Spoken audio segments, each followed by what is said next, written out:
which way do we go is the question to ask. There are so many choices that it's hard not to look past. What is real and what is fake, and the risk we have to take.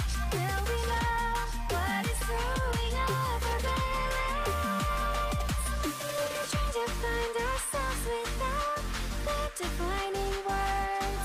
We can no longer hold on to what only makes us hurt. We cannot sink into the dark. The vertigo is getting sharp. There's something greater than ourselves that we must reach for.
When you commit to a path, I guess you were on your own. Follow your dreams to a place, a space, the grace that takes you home. You don't have to tell me once or twice, wonder why we're here. We just gotta stop the flood before we lose it all and drown from fear. But let me tell you, I'm ready to fly. I've survived through rainstorms, sandstorms. I fought the war, now it's time to go home. Let me tell you, I'm ready to fly.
Until the sun shines upon us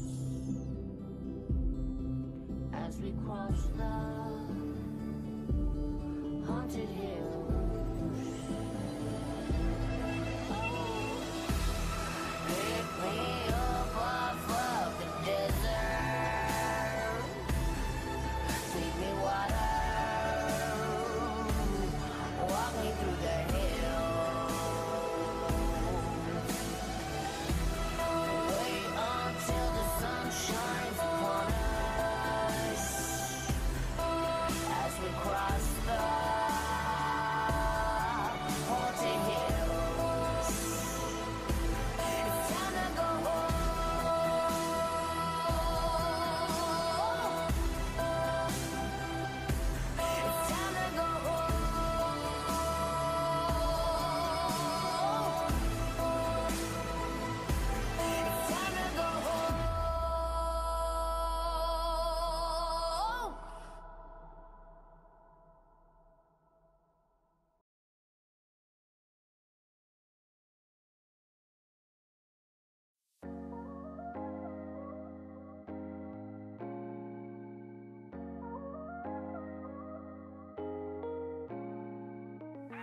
Hello and welcome back to PUBG Online. It is 7 p.m. Central Time, and that means it is time for NA. Not only that, it is time for the start of split number 2. My name is Ron Mack, and I'm joined by the fantastic Matrim. Matrim, how you doing? Oh, I'm doing great. We had a phenomenal set of EU games to start off the day today.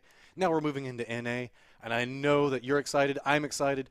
Day one, we've got a phenomenal lineup of teams coming into this. I just can't wait till we get underway. Yeah, we definitely have quite the lobby now. We are under a little bit of time constraints here. The players already in the lobby, almost ready to go. So very briefly, I'm going to give you the breakdown. This, of course, is split number 2. Over split number 1, 40 teams competed for 16 spots in split 2. Those 16 teams have been decided, and over the next 5 weeks, in a best of 20 games, they will compete for their share of $20,000.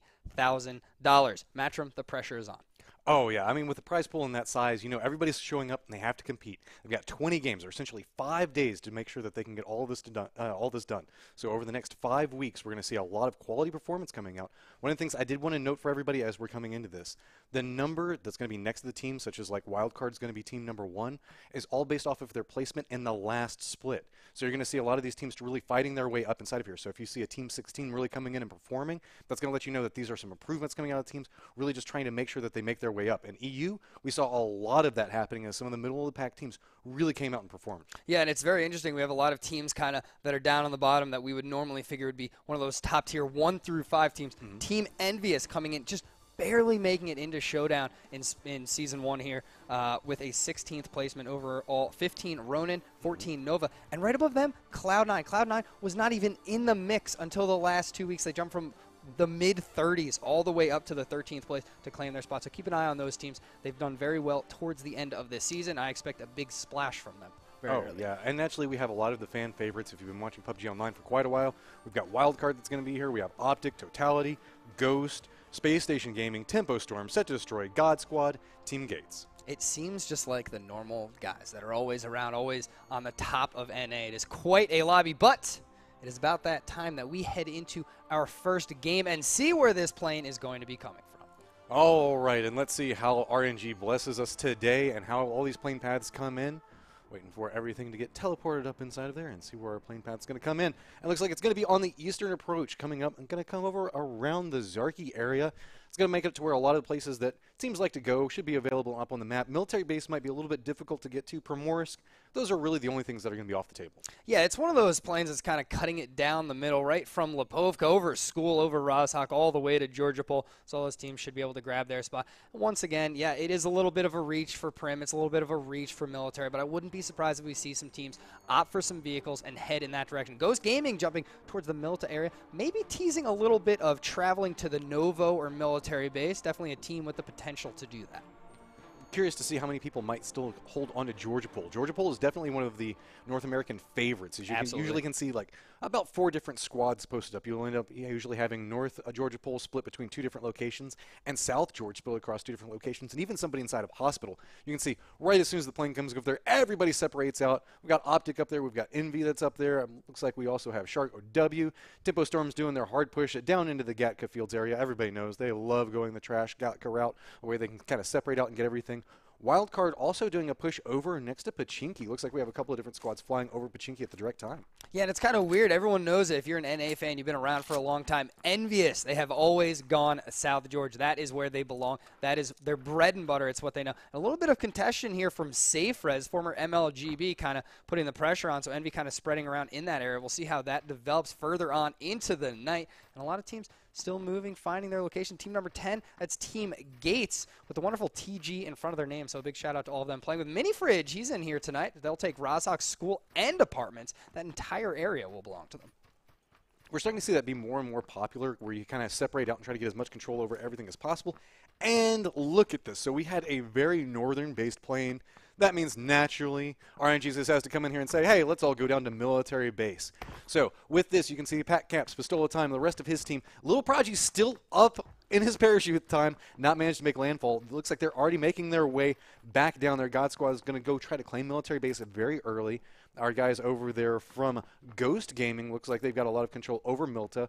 Right next to them is going to be Set to Destroy X that's got Milta power area. All those guys in a very good position to where they can get time to loot and make their way over inside of the safe circle. Now, our guys that went up next to Georgia Pool and all of those locations, they might have a little bit more work cut out of them for them, because now they're going to have to start trying to decide, do we want to go ahead and try to get loot? Do we want to try to get positioning? And this is where all these decisions really start to come in and really start to affect the game. Well, it's great that we actually see this military zone, because we had EU today. Obviously, you and I casted EU earlier today. It was one of those things where every single zone that we saw was testing these players as much as possible. It was really strange locations, really rough terrain, really uneven splits where a lot of teams had to try and overcome a lot to get some wins. Now, God Squad, they will head right into the military base, so they'll be in great position to loot up and try and get one of these compounds right away. And keep an eye on everyone else and see how they rotate if you're in the chat and you're watching this one, because a lot of teams will opt to take their time, especially when a little bit of the northern island is still safe, and other teams are like, let's loot a very small amount and let's get a nice position on the military island right away. Well, another thing to kind of keep an eye on is Wildcard, who was the #1 team from last split. Looks like they had a little bit of trouble finding out where they were going to loot at, so they all opted into grabbing vehicles, and they are just now making it over towards Primorsk. You can see Tamai still making his way down in there inside the vehicles, so they're going to have a very, very quick looting phase where they're just going to try to pop over there, try to grab as much stuff as they can. Wouldn't be surprised if they're trying to find a boat in that general vicinity, maybe make their way over towards Military Base Island itself. We have a very interesting setup with the way that this circle is configured, to where we still have the bridges that could potentially be in play. Again, we don't see a lot of bridge camping coming in competitive PUBG, but in a circle such as this, you might see some teams maybe give it a glance, try to hold into it. So if they can manage to get loot very quickly, trying to get some footholds potentially on Military Base Island, try to wait for people to push in and net a couple of free points, getting some kills out of that. Yeah, I mean, we talk about it all the time. There's just not enough boats to go around to get to the Military Base Island. It does not exist. There's not a number large enough that allows all these teams to go, especially when a lot of the teams that are taking the boats early will take 2, maybe 3, even 4, looking to steal them from other squads. So if you're one of the last ones down, there's always that chance, always that little tease of a team that just wants to decide to hang out on the bridge a little extra and wait and see if they can net a couple kills. I always like to say that PUBG is a decision-making game. It's all about trying to adapt based off of decisions. Every single point you're saying, okay, I'm going to try to do this and then make this happen based off of it. Well, we're in one of these interesting situations where with as many teams that were forced into this northern area, they're having to figure out how they're going to loot on this and exactly when they're going to make their push down towards military base. Additionally, they have to figure out how they're going to get towards military base. Naturally, you can swim, try to find some boats. You can take the risk of trying to go across the bridge itself. But the time you choose to loot and when you decide to leave is also extremely influential. As you were talking about, there's not a lot of territory points to play around inside of military base. There's enough to support the 16 teams that we have naturally, but it's all about the congestion and trying to get through these specific choke points that military base has and get to somewhere safe. Try to get your foothold in there and really try to hold down the territory. And you know what's really interesting, and that's something I like to think about every time we see one of these military zone circles.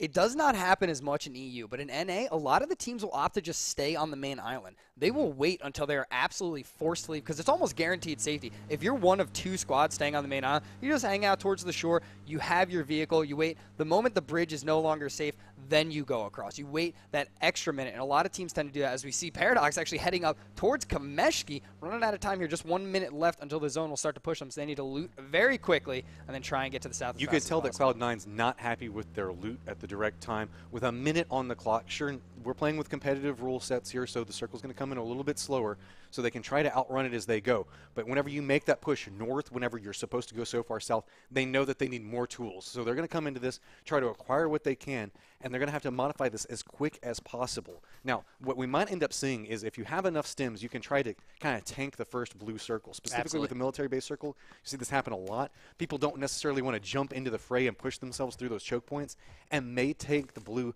just a little bit to try to figure out where the next circle is going to be at, so that way they don't have to fight their way across the bridge, fight their way across the water, then try to find a train piece after that. And you can see that Moody's right now on the hunt for any type of meds that he can find. Yeah, and he's picking up all sorts of stuff, so he has to be feeling pretty good about his decision to come to Kameshki right now. Level 1 backpack, level 1 vest, you know, you can always upgrade that. Going that extra mile, traveling a little bit to the north, inconveniencing yourself just to grab some extra loot can always be a positive. As we see Smurf and the rest of Space Station Gaming heading to the south here, they've played very well as of late, finishing 6th overall in split #1. Definitely a team to watch out for, as they've become one of the best fraggers that we have. And you can tell that they're already opted into their positioning. Way off ahead of them are the rest of the teams, sorry, the rest of their teammates, and so they're trying to make their way back down and through at the time. So it's all about this timing that we were talking about beforehand. The circle is now starting to make its way in. You can tell by the time we're directly over the map. It's slowly trickling in. And you see that abandon the 3-seater bike. A lot of people really are like, no, this is a death trap. It's going to kill me if I'm inside of it, especially if I have to hit the gas and try to get through some of these bullets that are going to be coming my way. Let's just all opt into getting in vehicles together. So they're running the 2-2. So that way they have a little bit of defense. We can see the Ghost looks like they're positioning up right on that hillside that could put them over there next to Set to Destroy X. Meanwhile, we also have Team Gates that's managed to make their way across the river, or across the canal there, at least some of them have, trying to get their foothold in. Yeah, and this is one of the things that now that you're here, especially if you're Ghost Gaming, look at them, maybe a little aggro, maybe want to park our vehicles. Let's wait for these other teams in rotation, see if we can get some early frags. A lot of teams are going to have to find their way across. Let's all get our meds. Let's get whatever we have, attachments. Let's get them all together, make sure everyone's ready to go, and then let's move to our spot, and let's hold down somewhere deep in the circle. Ghost Gaming has been on fire as of late. We were worried about Ghost Gaming in the last week. We were worried about their ability to get into Showdown. They were one of those teams right on the edge, and it was one of those things like, Ghost, you can't have Showdown without Ghost. That would just be unbelievable. They're one of the top teams in NA, and how do they respond? They end up in 5th overall with a huge performance in the last week. Well, looks like we've got a little bit of a skirmish now happening between Set to Destroy X and Totality. Actually, no, it looks like we're going to be watching Set to Destroy X taking a couple of pot shots over towards Ghost. We're inside their little divot and terrain piece that they've managed to claim for themselves. Their vehicles are fairly safe out. Looks like Sharu's trying to take a couple of shots over towards Energetic Turtle there. Not really connecting with them, but at least letting them know their position so that way everybody kind of has a good idea on where they're at. Meanwhile, Totality is posted up on the outside of this. Right after making landfall, they can hear the fact that they're coming into a skirmish. Yeah, Totality playing with Austin tonight as their 4th. A little bit of a change in the roster they've been rolling with normally. Still looking for that 4th member to roll out the Totality squad, but they did finish 4th overall in split number 1. They've been one of those teams. They just so consistent when it comes to at least PUBG Online. I know they've been doing fairly well in other leagues as well, so Totality is definitely a team to keep your eye on. They've been very, very good as of late, and I would not be surprised at all to see them come out with a win here early. They're in a nice position, trying to get a little bit of damage onto Ghost. You can see Energetic Turtle taking a couple of hits off of this, and it's starting to come down pretty hard onto him. This is the point where he feels that he has to pull back. You can see everybody's trying to reposition their vehicles, make sure that they don't get shot. Ghost being very aware of all the surroundings that are coming at him. Profi steps forward, trying to get a little bit of line of sight on that, instantly gets shot. I like Purdy's position from here. You see that he's looking out this little round window that's on top of this building. Those things are notoriously hard to see out of, but it gives him great line of sight on the 2 squads he needs to see right now. Also makes him very defendable. You have to hit him based off of whenever he's peeking out in just a very specific spot. Yeah, exactly. And even if he does go down there, you can never finish that kill. Oh, I mean, it's just absolutely impossible. So Purdy in a position, he's putting himself where, yeah, he can put the damage out, and he's not at risk of losing his life in this game. Set to Destroy just to their south. We're still waiting on a ton of teams to get into this zone. Look at all the late movers. Nova on their way. Cloud9 on the eastern side, wrapping around. Purdy actually does get knocked by Fignaldo, a little Car 98 headshot, catching him through that window that he was peeking. So just like we said, Purdy will have to get picked up here. He's in a safe spot, but the big risk on this comes down to losing too many meds, losing too much armor, losing helmets. You don't want to get caught into a skirmish such as this, where right now Totality has 2 different squads that are beated in on them. So the more damage they take based off of this can make it really hard for them to extricate themselves out of this fight. So if they have to hop, look, we saw the fact that they had to swim across, so they don't necessarily have vehicles around their general vicinity. We're going to have to keep an eye on how that plays out. But man, we have so many people that are avoiding moving into this position right now. You can see that there's so many squads still on the outside, taking a little bit of blue there. And what is with the crates today? An AWM, an 8x scope, a 15-time scope, which most pros don't necessarily like, level 3 backpack, and a ghillie suit. That's just about everything you can imagine. Hetero is driving around the outside of it and is like, hey, wait a minute.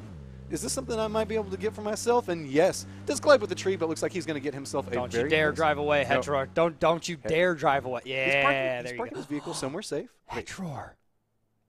Come on, no. man. I mean, he doesn't know, but it's one of those things. You got to get the He might just be Come going on. and getting a little bit of positioning, scouting out, making sure nobody's coming down on it. He doesn't know how long this has been here, so probably letting somebody else from off the command behind him. There you go. See, he's just the scout. Good guy right there, making sure that his teammate could come up, get the loot, and in a safe spot. All right, that has to be the drive away. He drove away and he left it. If I don't see Baja coming and picking this up in the near future, I'm going to be so upset. How do you leave an AWM? Maybe you're just, again, good teammates, being nice, leaving it for him. I hope he did. I would be We're going to have to see if that comes back and bites them, because they do have another squad that's intersecting right next to them. Looks like they're going for the same yellows that they're presently positioned at. New circle has popped. We still have tons of teams tanking the circle. No surprise based off that. Landoon actually knocked out way up there. couple of shots now coming back in towards Baja as he's found himself pincered out inside the blue. This is the risk if you end up playing that blue strategy. Sure, you don't take necessarily a lot of damage. Whenever you come in, all these squads are kind of intersecting. Everybody seemed to have the same thought today, Jabroni. They're like, hey, we'll just kind of come in a little bit late, not necessarily have to contend with this, and instead they're all bumping into each other while they're outside in the blue. Yeah, that's exactly what it is, and it's one of those things where if you have that mentality where you're like, I want to do what nobody else does, right? I want to stay here on the main island, take my time, be very late into the zone. But then all of a sudden, 10 other teams have the same idea, and now the main island is still just so many players, so contested. It's so different from EU. We saw so many teams shooting down in EU as fast as possible, and then in NA here, everyone's patient, they're taking their time, and they're waiting until the circle forces them. And it's two completely different strategies, two completely different mindsets, and we get to see how they play out. Well, with this, it should be noted, we only have a minute before the circle starts to collapse in. A lot of these teams just now making it inside this safe circle.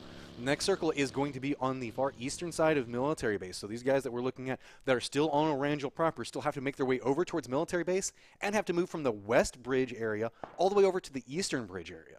Yeah, that is a travel as the zone did go to the east. A lot of teams in a good position right now. Ghost Gaming, they're holding down that intersection right in the middle. As soon as you get past that bridge, that's who you will see first. Nova still not even in the zone. And neither is Cloud9. Remember we saw them go up towards Kamishki, also referred to sometimes as Kamikaze because you can end up killing yourself going up there.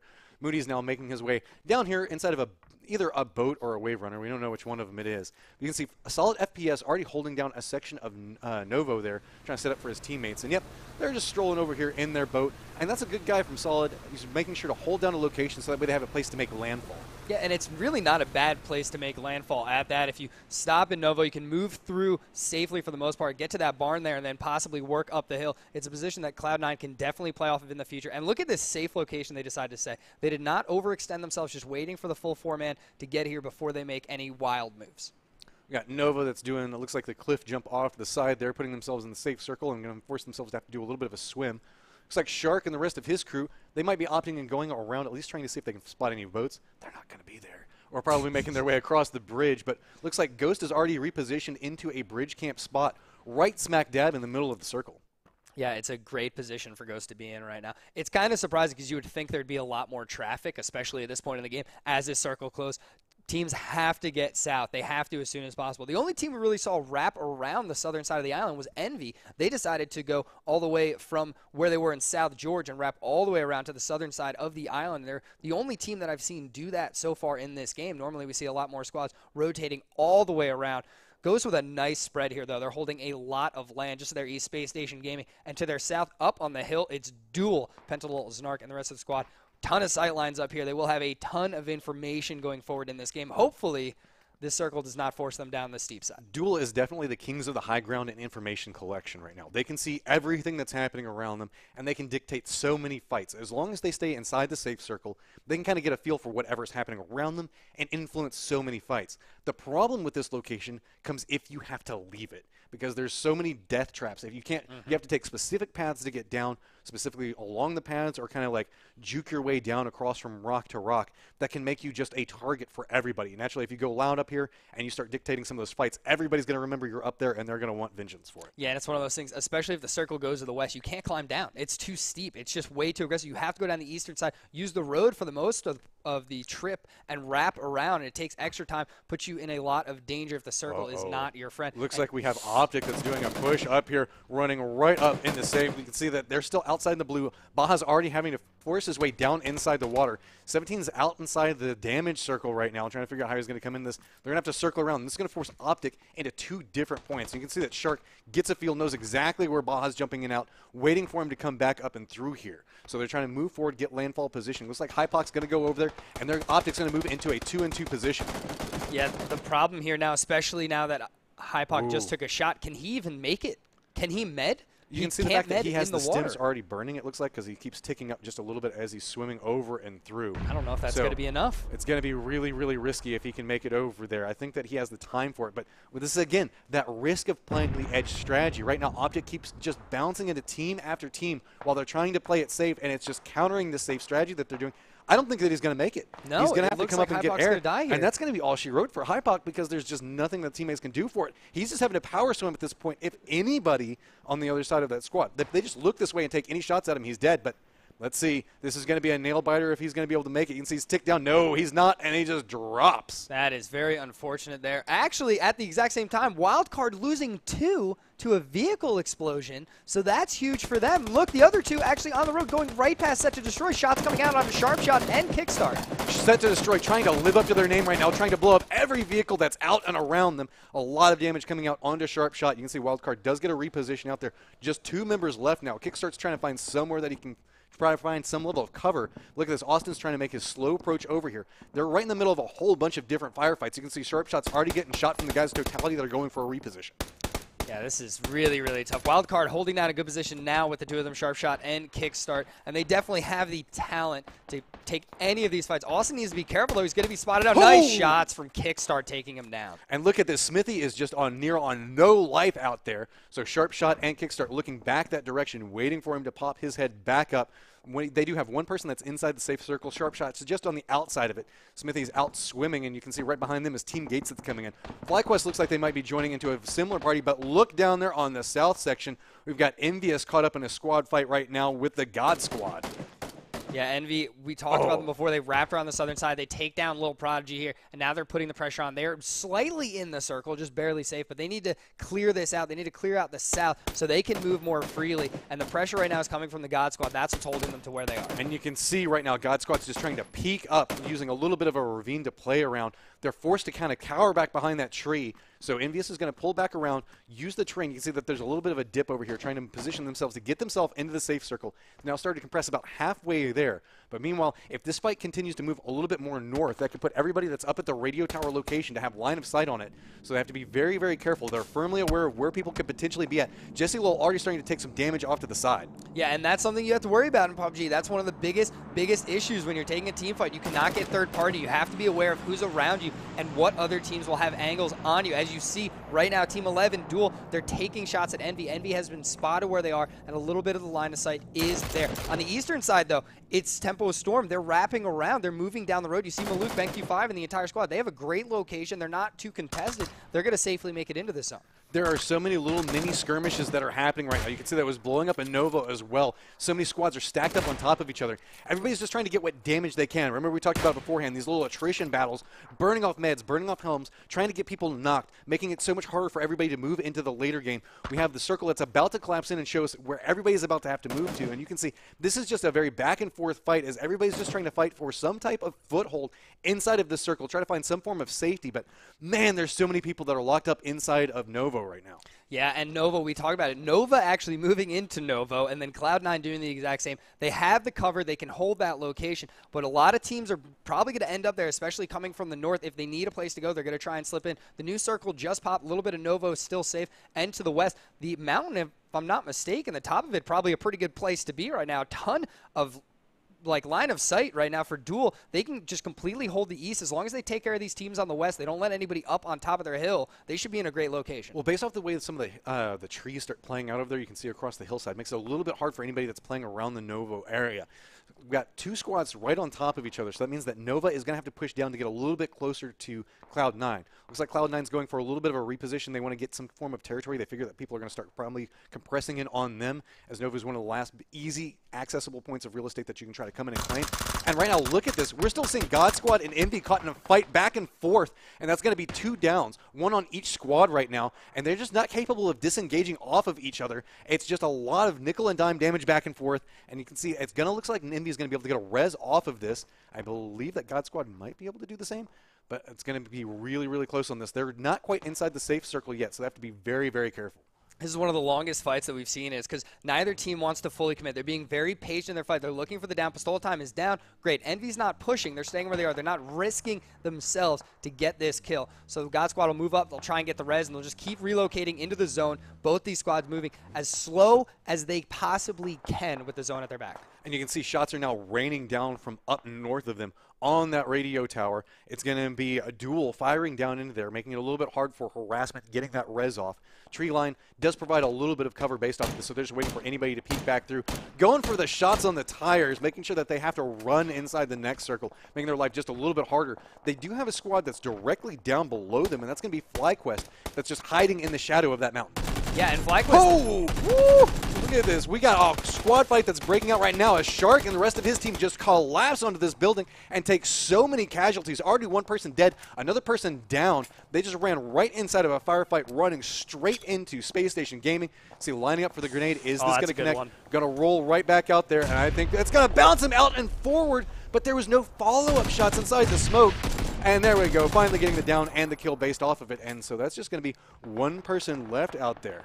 Yeah, SafeRez pushing onto this building with Space Station Gaming here. H1 was ready for it. They immediately attack the vehicles as they pull up. Net 2 downs. All of a sudden, it's a 2v2 with the other 2 players of Space Station back behind. And then they're able to get Poonage as well. So it's down to 1. It's Think first. And all of Space Station is going to push up and try and clear this out before Totality comes in from the north. You can see everybody's compressing into this little area. Totality was under fire coming out of there. Kickstart still hiding off in there. Team Gates still trying to make their way forward. Smithy is down, got smokes around him, but it's too risky. There's too many squads out in this general vicinity. We're starting to see the blue collapse in now, so Team Gates playing right in front of it, but off to the side of it, Nova could have some line of sight on how these come in here. And yeah, look at the firefight now coming out from Nova, trying to pick off anybody that they can, so that's going to be all she wrote for Smithy coming through.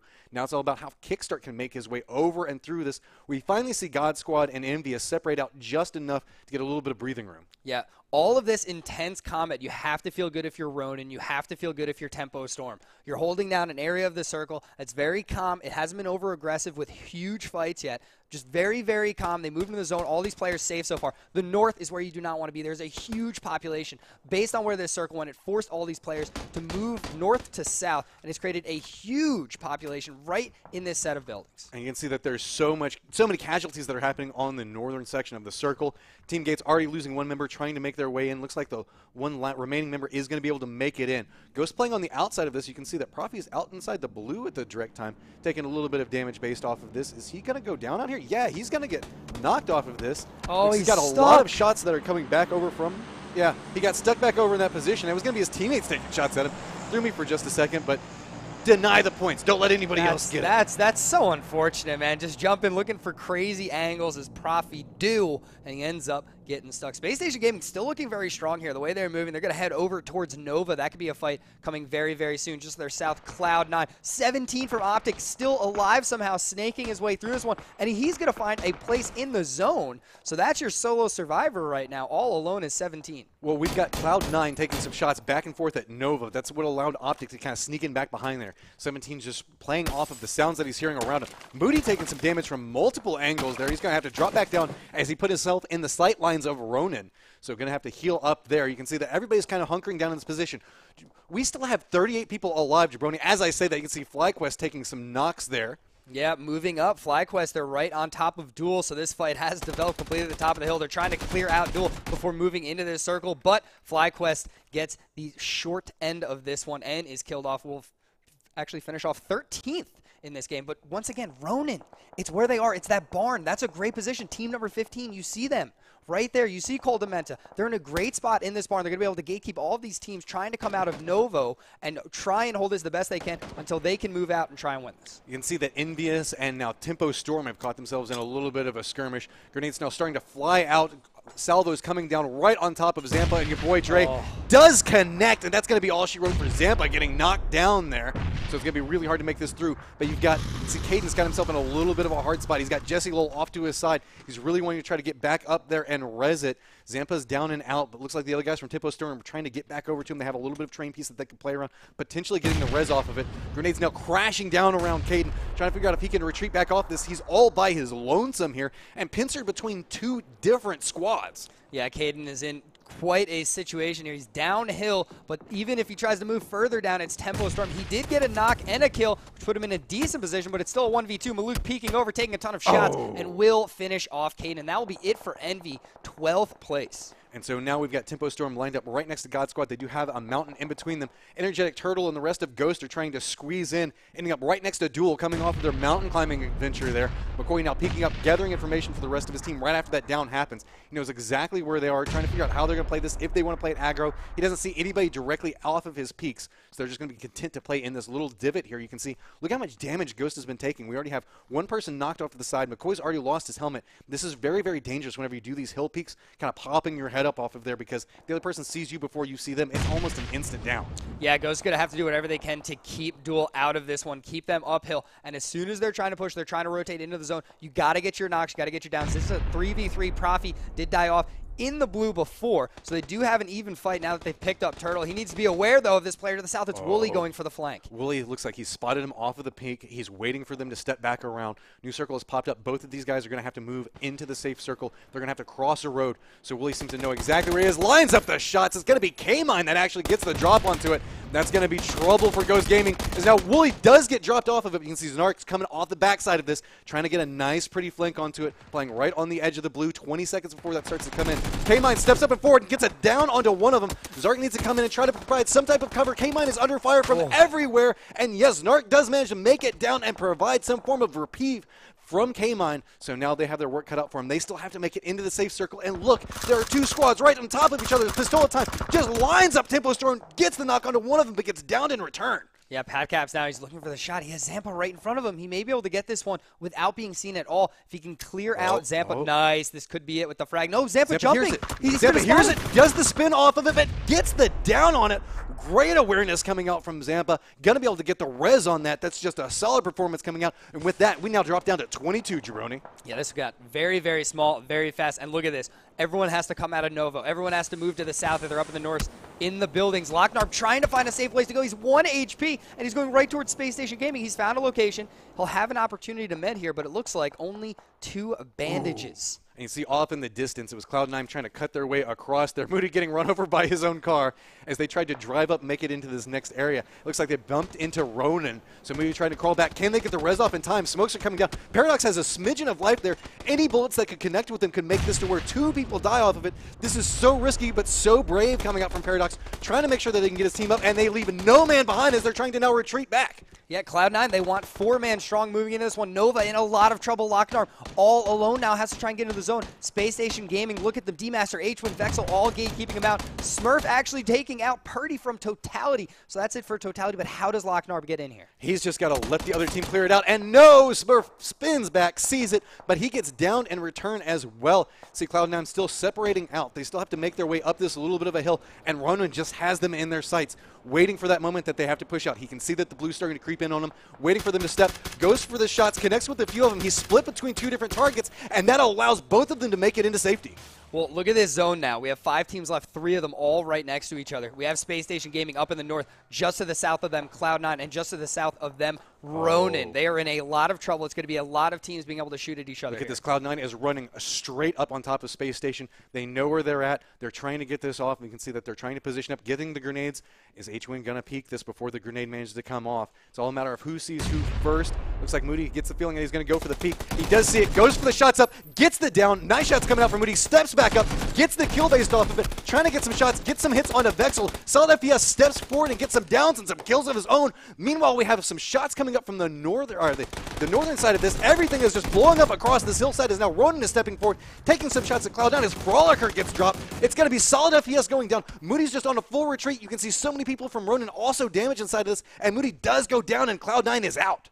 That was quite a series of events there. Cloud9 pushing on to Space Station, taking them out, but Ronan hearing the shots, decides it's time to go aggro, pushes right behind Cloud9, gets 2 quick knocks, and then Moody on the transition, taken out by Duel. So we have Duel, we have Tempo Storm, and we have Ronan. Those are your final 3 teams. Only 9 alive, and if I'm not mistaken, 1 is a team of 4, and that's Ronan. Well, we have Ronan that's making their way up the hillside. We've got Duel that's coming down from their upper position and kind of playing on the outskirts of his Tempo Storm. This is one of the strategies that they're most known for, is kind of playing along on the outside of it. K-Mine looks like he sees Zampa's reposition, takes about half damage off of that. See the circle's right on Zampa's heels coming in now, going for a little bit of a bandage. He knows that he has to hit the shots as he comes forward. K-Mine's just peeking up and around him. Blue is now tanking on his Zampa. Look at how much damage it's doing. He's forced to run down, trying to use the smoke that he can, praying that K-Mine can't line up the shot, and they're just looking back and forth at each other as they're coming down this hillside. Yeah, this is going to be really, really tough for Tempo here. They're trying to find a location in, but look at K-Mine. He's keeping an eye on them. He knows he can kind of keep them out of the zone a little bit and keep them under a lot of pressure in the open field. But the problem with it is Duel putting themselves in between 2 different squads. You can see that Tempo's right off to one location, but the whole time there's going to be Ronin coming right back behind them. They have a line of sight off of this, but they're caught up in the shots with Tempo Storm. This is providing a little bit of a reprieve for Duel that's kind of pushing up along this outside of it. So with now Duck having to retreat back around this could put him in line of sight for Duel, but it looks like they're really targeted on Tempo Storm. BenQ5 goes for a run back around there. They're still hitting these shots. They are not let Ronin trying to peek around that corner.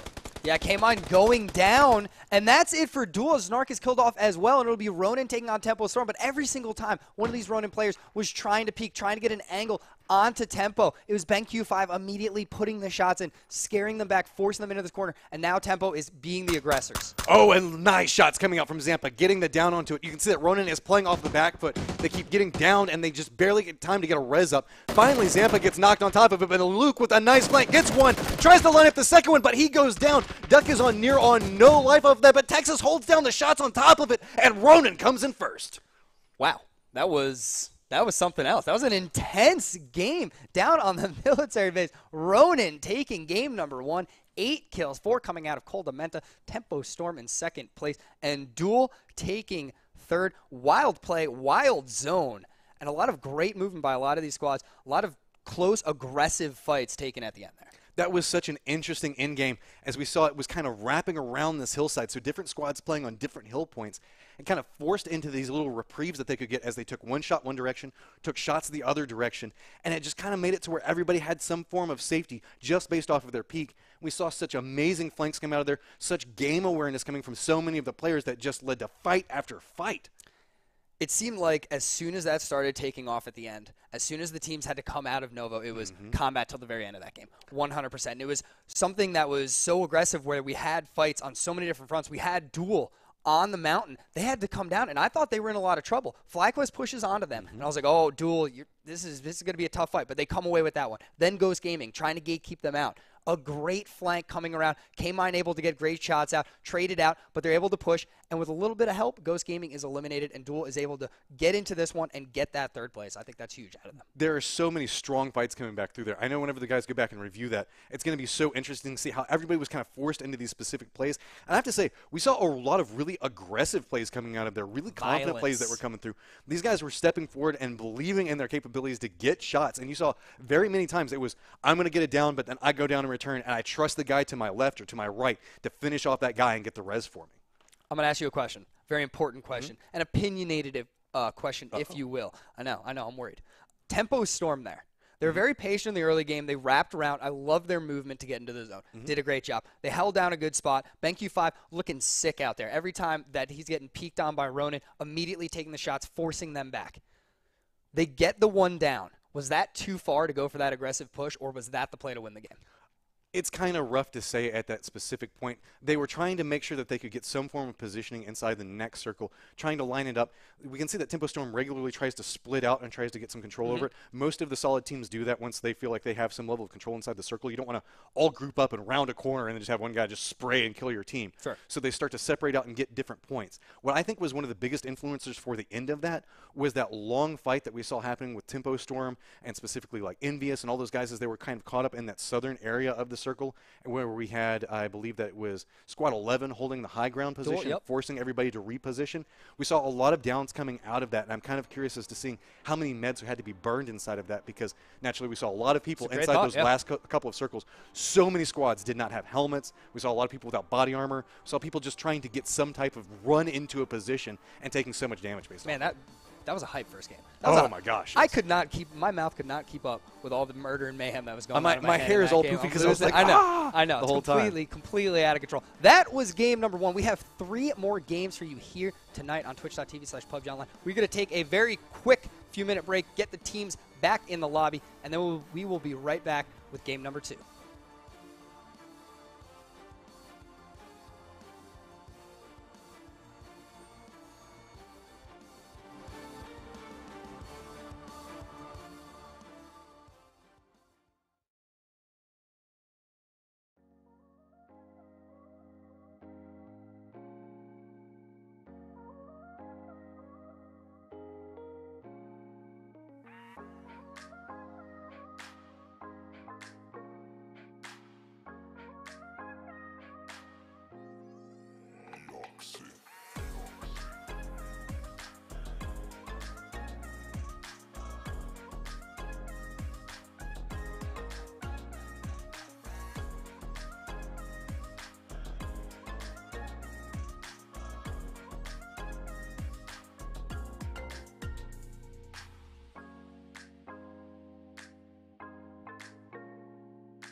Welcome back, everyone, to PUBG Online NA Split number 2. This is the showdown series where the top 16 teams in NA after Split 1 are competing for their share of $20,000. Running back here with Matrim, of course, and Matrim, Ronan.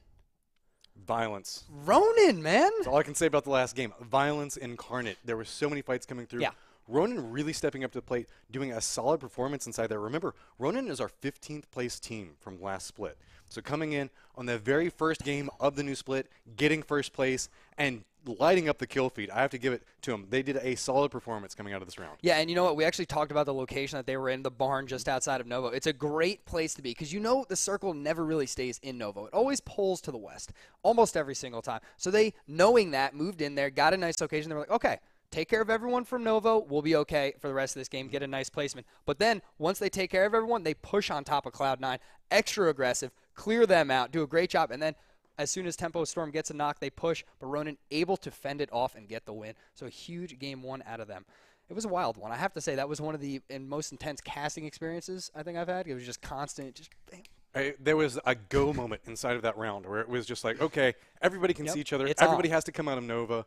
And then it was Novo, and then it was just fight after fight after fight as people just moving forward 10 feet. And whenever they moved forward that 10 feet, they crested a new hill and saw a new squad, and then another squad fight happened. And it was just back and forth, fight to fight to fight. And it was just a meat grinder to get through there. So you got to give it to Ronan for managing to fight their way through that. Yeah, there was a lot of patience seen from a lot of teams. We talked about it a little bit with Envy in the South in a fight that seemed to last forever. Mm-hmm. And it was one of those things where no team wanted to overcommit. They wanted to be very slow moving in. You know, let's try and get a knock. Let's be patient. Let's just get into the zone. A lot of teams were taking that approach moving in. No one wanted to be extra aggressive. But at a certain point, Circle said no. Circle said it's time for you all to fight and die right now. And that is exactly what happened. Hopefully, we get a different Circle here getting into game number 2. Just a few seconds out. Let's stay out of the military base now. All right, we got it out of the way. It's over. You got to get one a day. So we had our military base Circle game. Our quota has been hit. Let's go somewhere else. Let's get a little bit more interesting here. And EU, we saw several Stolber ending games. So it'd be nice to kind of move away from that area, you know. Absolutely. See what all we've got going on. But it looks like we are moving into game now as everybody is getting pushed up into the airplane. Looks like our plane path is going to be coming from the northwestern section, cutting down and ending about the middle of the map on the southern side of Sosnovka Island. Yeah, it'll be interesting to see if this one pulls a little bit more to the east. It's starting in a great spot if you're taking a diagonal rotation. All our Georgia Pole teams feeling pretty good about this plane. Jumping out right away is Optic and Richie from Nova. I don't see the rest of them actually hopping out of this one. And then we have a few teams, you know, jumping out along the way that may head towards Rozhok or the Tempo Storm trash loot of the west. And it looks like it's not going to go too far east, though. It looks dead center military base will be the finish. Yeah, and it's going to make it really hard for the guys that tend to play on the eastern side of the island. Could see a lot of contention coming down as people could nosedive, trying to secure some vehicles. Nosediving is not necessarily the most popular inside of competitive PUBG because the players feel like whenever they nosedive down, they end up surrounded by all the other teams. Absolutely. But vehicles are the one thing that can kind of pull that apart. Now, one of the questions I'm going to ask towards you that we have to keep an eye on, we usually see Tempo Storm. They really like to do the quote-unquote trash looting around Gatka. That's where they separate out. All the guys move to different quadrants. You can see Zampa, your boy Dre, BenQ5, Maluk. They're all pushing different directions. But this time, due to this plane path, they might have a little bit of contention coming in as look at this Totality posting up and doing a very similar strategy. Yeah, Totality kind of opting for the same thing, holding down more of the Gok area. And shots coming out from Jesse Lowell, if I'm not mistaken. So many people. We have Jesse Lowell was taking shots. Check Shooter was taking shots at Maluk as he was trying to come down. These guys have landed, got rifles very early, and we're trying to shoot at anybody that positioned around them. So it's going to be safe res, getting caught in a little bit of a fight there, but they should be able to loot up, and just going to be a bad neighborhood as a couple bullets come We back talked about this in game number 1. Envy. Always South George. They've been South George forever. Obviously, they've switched up every now and then based on lobbies, but it's like, okay, we're in a league now where we need to define our looting spot. This is day number 1. Let's get in here and define it. Jesse Lowell being the aggressor here, taking some shots at Poonage as he was trying to drive by. Envy probably not happy with their current split loot situation. I don't think they like it, and they're trying to make that statement that eventually, safe res, we're going to come in there, we're going to take the fight to you. Yikes. And this is just cruel. Again, what is with the circles today? Hey, let's just make it to where the next circle is going to pop up somewhere you can't even potentially get to. Well, I say that, but look at Sharu is still over there, slowly drifting in his parachute. He's going to make it and landfall inside the safe circle. This is, I mean, Oh, no. Oh, no, Ronan. Kraken, he's kind of caught up from everywhere. Oh, he jumped out in front of it. You could tell he was trying to jump into the vehicle, but instead jumps right in front of it. That's going to be Ghost just kind of coming up, racking up with some free kill points coming out from them. Way off in the distance, you can see Texas is like, nope, not about this. I'm going to run out in the distance. Oh, he might get spotted, though. If he peeks over the... No, it looks like he'll be okay. Ghost probably will not see him unless somebody's looking to the right here. Then he'd be in a lot of trouble. But that is an unfortunate break for Ronan. We talk about it all the time. Horrible plane path, terrible circle, and that makes players die in the first rotation. And it makes it so rough because you saw Ronan just had such a great performance. Now they're already coming into this a man down. One of the teams that we should probably keep an eye out is going to be Set to Destroy X. They're like one of the few squads that's inside the circle right now. Ghost just now breaching into that location. Right back behind them, looks like Ronan's playing along that edge as well. These guys kind of get first dibs. The downside with it is, since they decided to transition first, they haven't managed to get any loot. Oh, no! Oh, dude, oh, not God, like no. this. Not like this, dude. Please, PUBG gods, no. Let them land it. Look at, he's lining it up, and bam! All right, we're Pulls good. it We're off. good. That's some pro-level driving and reaction skills right there. STDX 2018 brought to you by Travis Pastrana here, taking the sick jumps. That was terrifying, but they all survived. I'm sure that'll be clipped and posted very, very shortly. There you go. Everybody, no, V, get out. We can see that. That's why you do not take three-seater bikes. They are death traps, sending you to the heavens. At that point, you know, you could almost play it for style. You know, if you're playing inside of like a matchmaking, you know, everybody wants to survive and get their points here, especially on day one. But you have to admit, it would have been sexy to see a couple of flips coming inside of there. Just kind of roll it a little bit. You know, you're going to be in the heavens for a while.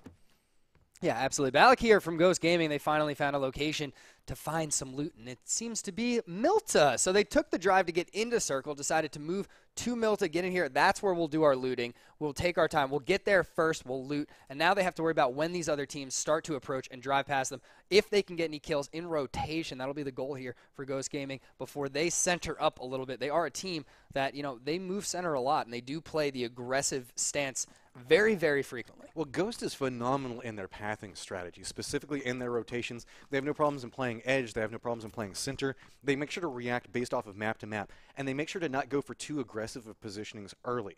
It's not until late game that they're like, absolutely. we want this spot because we think this is where it's going to end at. Before that, they're fairly fine with playing passive and just take whatever comes their way. Meanwhile, we're back down over here with God Squad, getting some loot over in the military base area. And for everybody that doesn't watch a whole bunch of competitive PUBG, this is super common. Not a whole bunch of people necessarily really fight over military base because, one, it's really problematic to get back out and away from whenever you come over here if too many people come down into this location. And it used to be a lot more popular. Back in the day of like early competitive PUBG, we used to have one or two teams always wanting to be the military, like we're the military base team. If you want to fight us military base, do it. But it created so many issues when it came to rotations afterward that it was actually harming these teams more than helping them. So a lot have opted to stay away from it and grab places like South Georgia Pole or Yasnaya, which has been empty in game number 2 because our Totality boys decided to jump the trash Gatka. Well, they had no choice inside of it. So the big question comes into a lot of teams' minds is this is where you start double thinking. Remember we talked about this game of decisions here. You have to go, okay, based off of the plane path, do I think that anybody could have potentially gone to Yasnaya already? And usually all the teams are like, oh, yeah, somebody's already gone there. So a lot of these guys are going to avoid areas where they think people are already at. That can lead to you kind of double thinking yourselves and going, oh, there's obviously going to be people here, so just nobody ever ends up going there. Absolutely. Here we are with Nerf Me and Landoon of Nova in the wonderful Severny. Holding down Severny. This is going to be quite a trip for them, if I'm not mistaken. Moving to the north is most likely here, especially for teams coming out of Severny. They go up towards Kameshki, then down to the south, and they make the play on that rotation. You'll see it. It's very frequent in the high competitive games, teams using that, as we see Austin blowing by on the motorcycle, trying to get into the zone.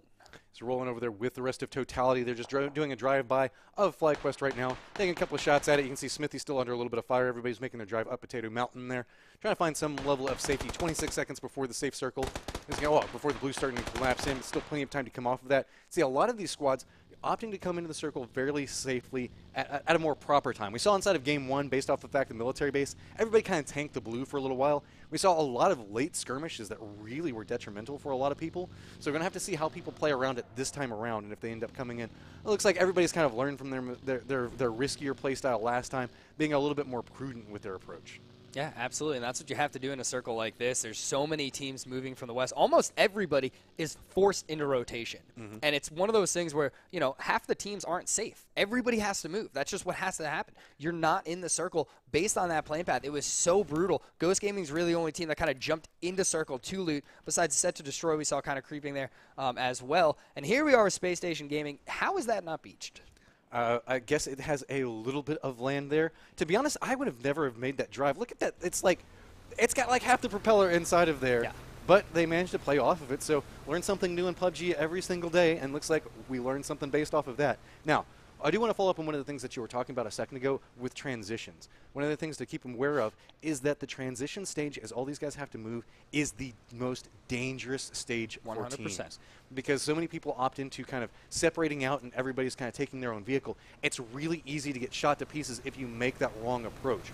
So being very aware of how you're going to transition, trying to figure out where other people are at, and Moody getting a kill onto, or getting a knock onto Kaisuko there. Looks like they were going for a transition, and he was kind of catching out to kind of play up what we were just talking about. So it's going to be all she wrote for Kaisuko getting taken down there. Yeah, and Kaisuko, one of the newest, well, the newest member of Envious. He was a recent addition, and one of the hottest free agents, I should say, for the longest time.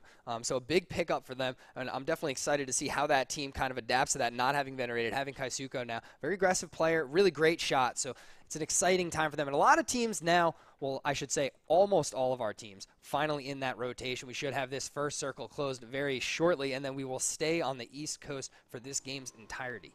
See that there are a lot of teams that have kind of opted into a little bit of separating out strategy. Also, a lot of scouts inside of this. Some games you see a lot of scouts coming into play. Other games, they feel it's a little bit too risky there.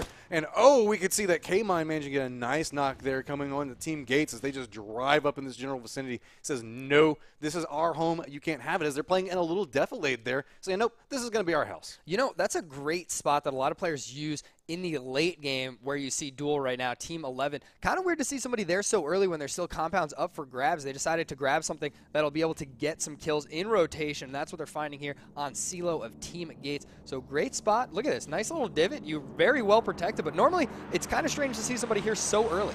Well, it's kind of a centralized location. You can potentially net some kills. That's one of the things that you can see a lot of teams are starting to opt into, is kind of moving into positions that they consider to be quote-unquote safer locations and kind of surprise kills, catch kind of people in paths. Because with the way that you can see that the circle is playing out right now, well, you can see Hetror. Oh, we've all been there, buddy. Hetror.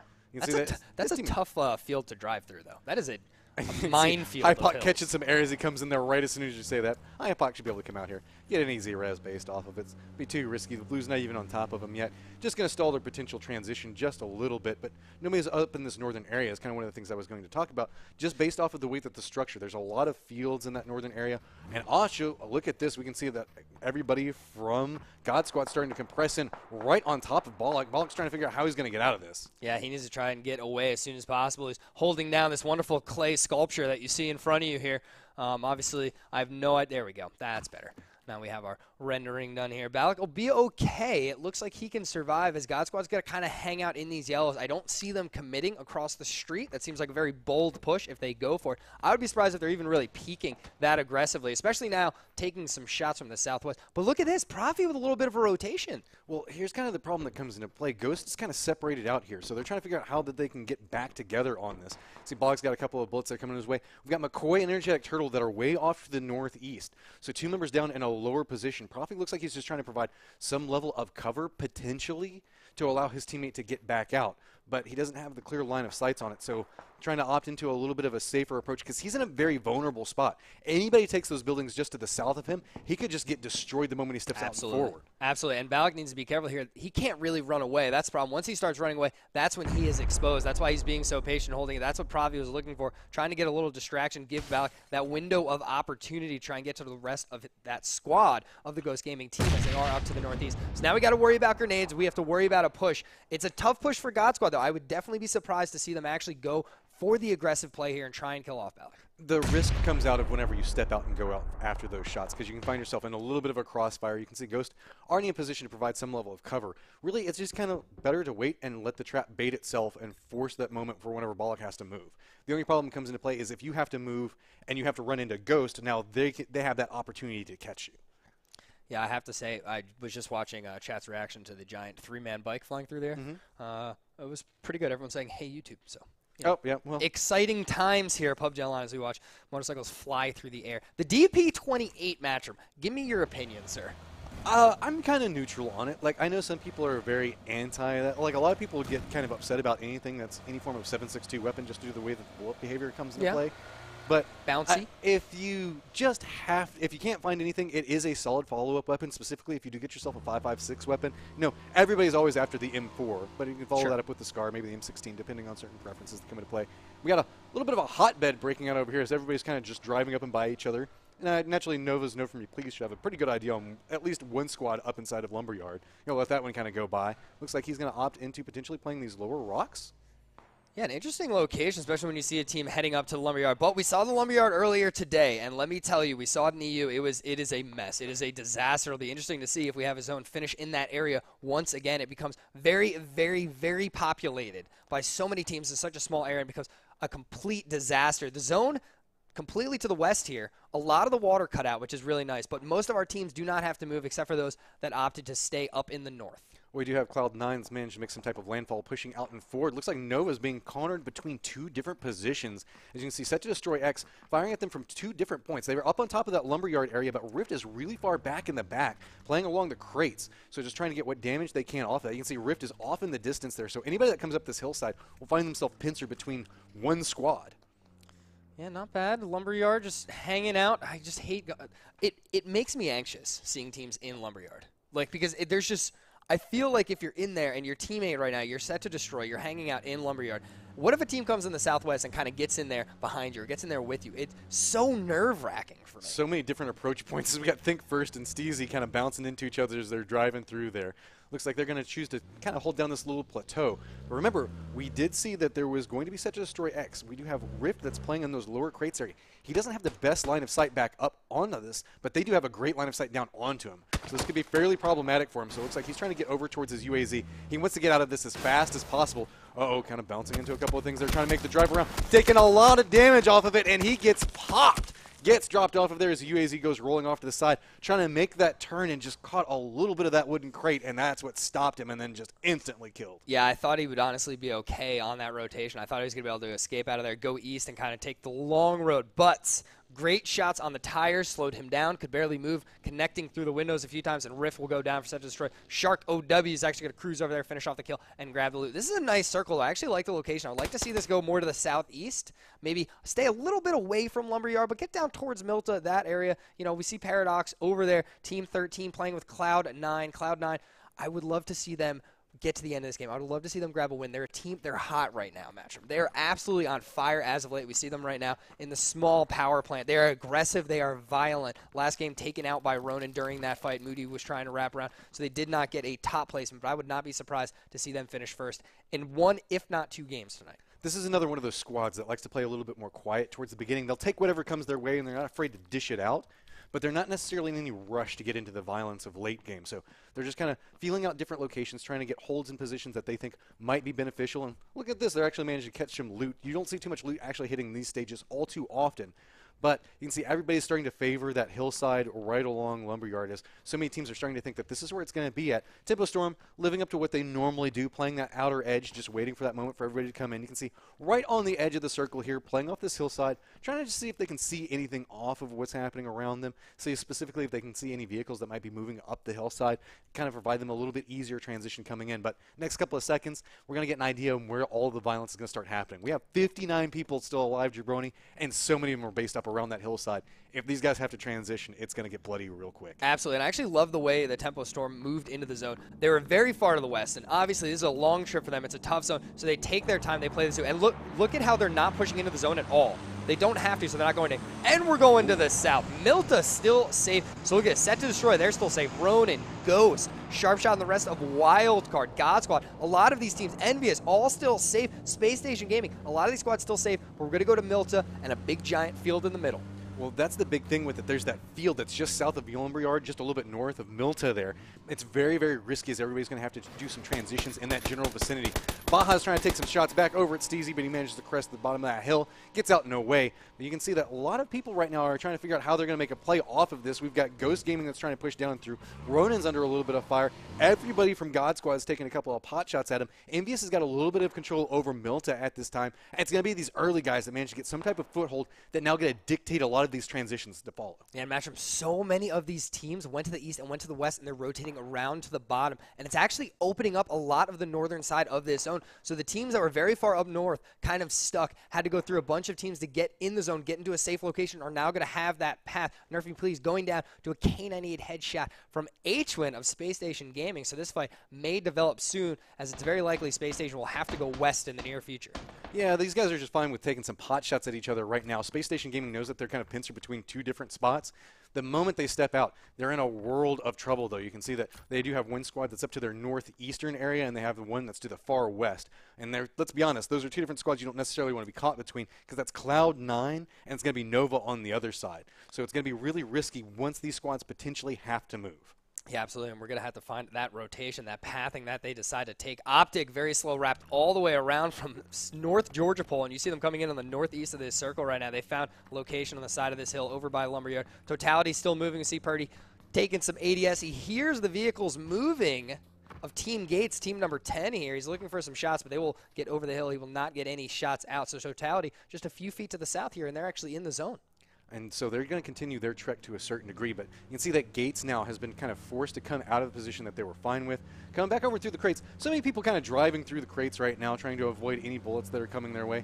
Nice driving coming out of Mossy. It'll be interesting to see how they make their approach, because remember, we saw all of those squads that were stacked just a second ago, down where Cloud9 and Nova and all of them are positioned at. So it's going to be interesting to see where they choose to come into this, because unless they go all the way out and around the south, look at this. They're opting into going out into the blue and circling around so that way they can get a little bit more of a safe approach coming through here. Another squad that we should point out, remember we saw that Tempo Storm was in the far northern section of the circle a second ago. They've now transitioned all the way out and around, and they're at that little bridge camp position down to the southwestern area. They've kind of transitioned on the edge repeatedly, trying to get this little foothold in where they think nobody's going to be at. It's one of those things, man. You wrap around the outside. You take your time. We see it all the time. It's, why do I push here if I know the location here is bad? Why not take just completely risk it, go outside, go through the blue, do whatever I have to do, stay away from all combat, and just, I would rather enter the zone in the southwest than the northeast, or than the northwest here. And they'll drive all the way around, and it's great. It's such a good plan, such a good movement for a lot of these teams in a lot of circles. Sometimes maybe it doesn't work out, but sometimes it pays off huge. Well, with this spot also, you can see the way that they're posted up. They have so many good sight lights down into the Milta area that they can potentially get some information for their next transition. Luke's already going out and trying to do a little bit of scouting. They've realized, hey, we think that we can get into this Milta spot, so they sent him forward. He's going to pop down, try to see if he can get some control in this area and let the rest of the team come to him.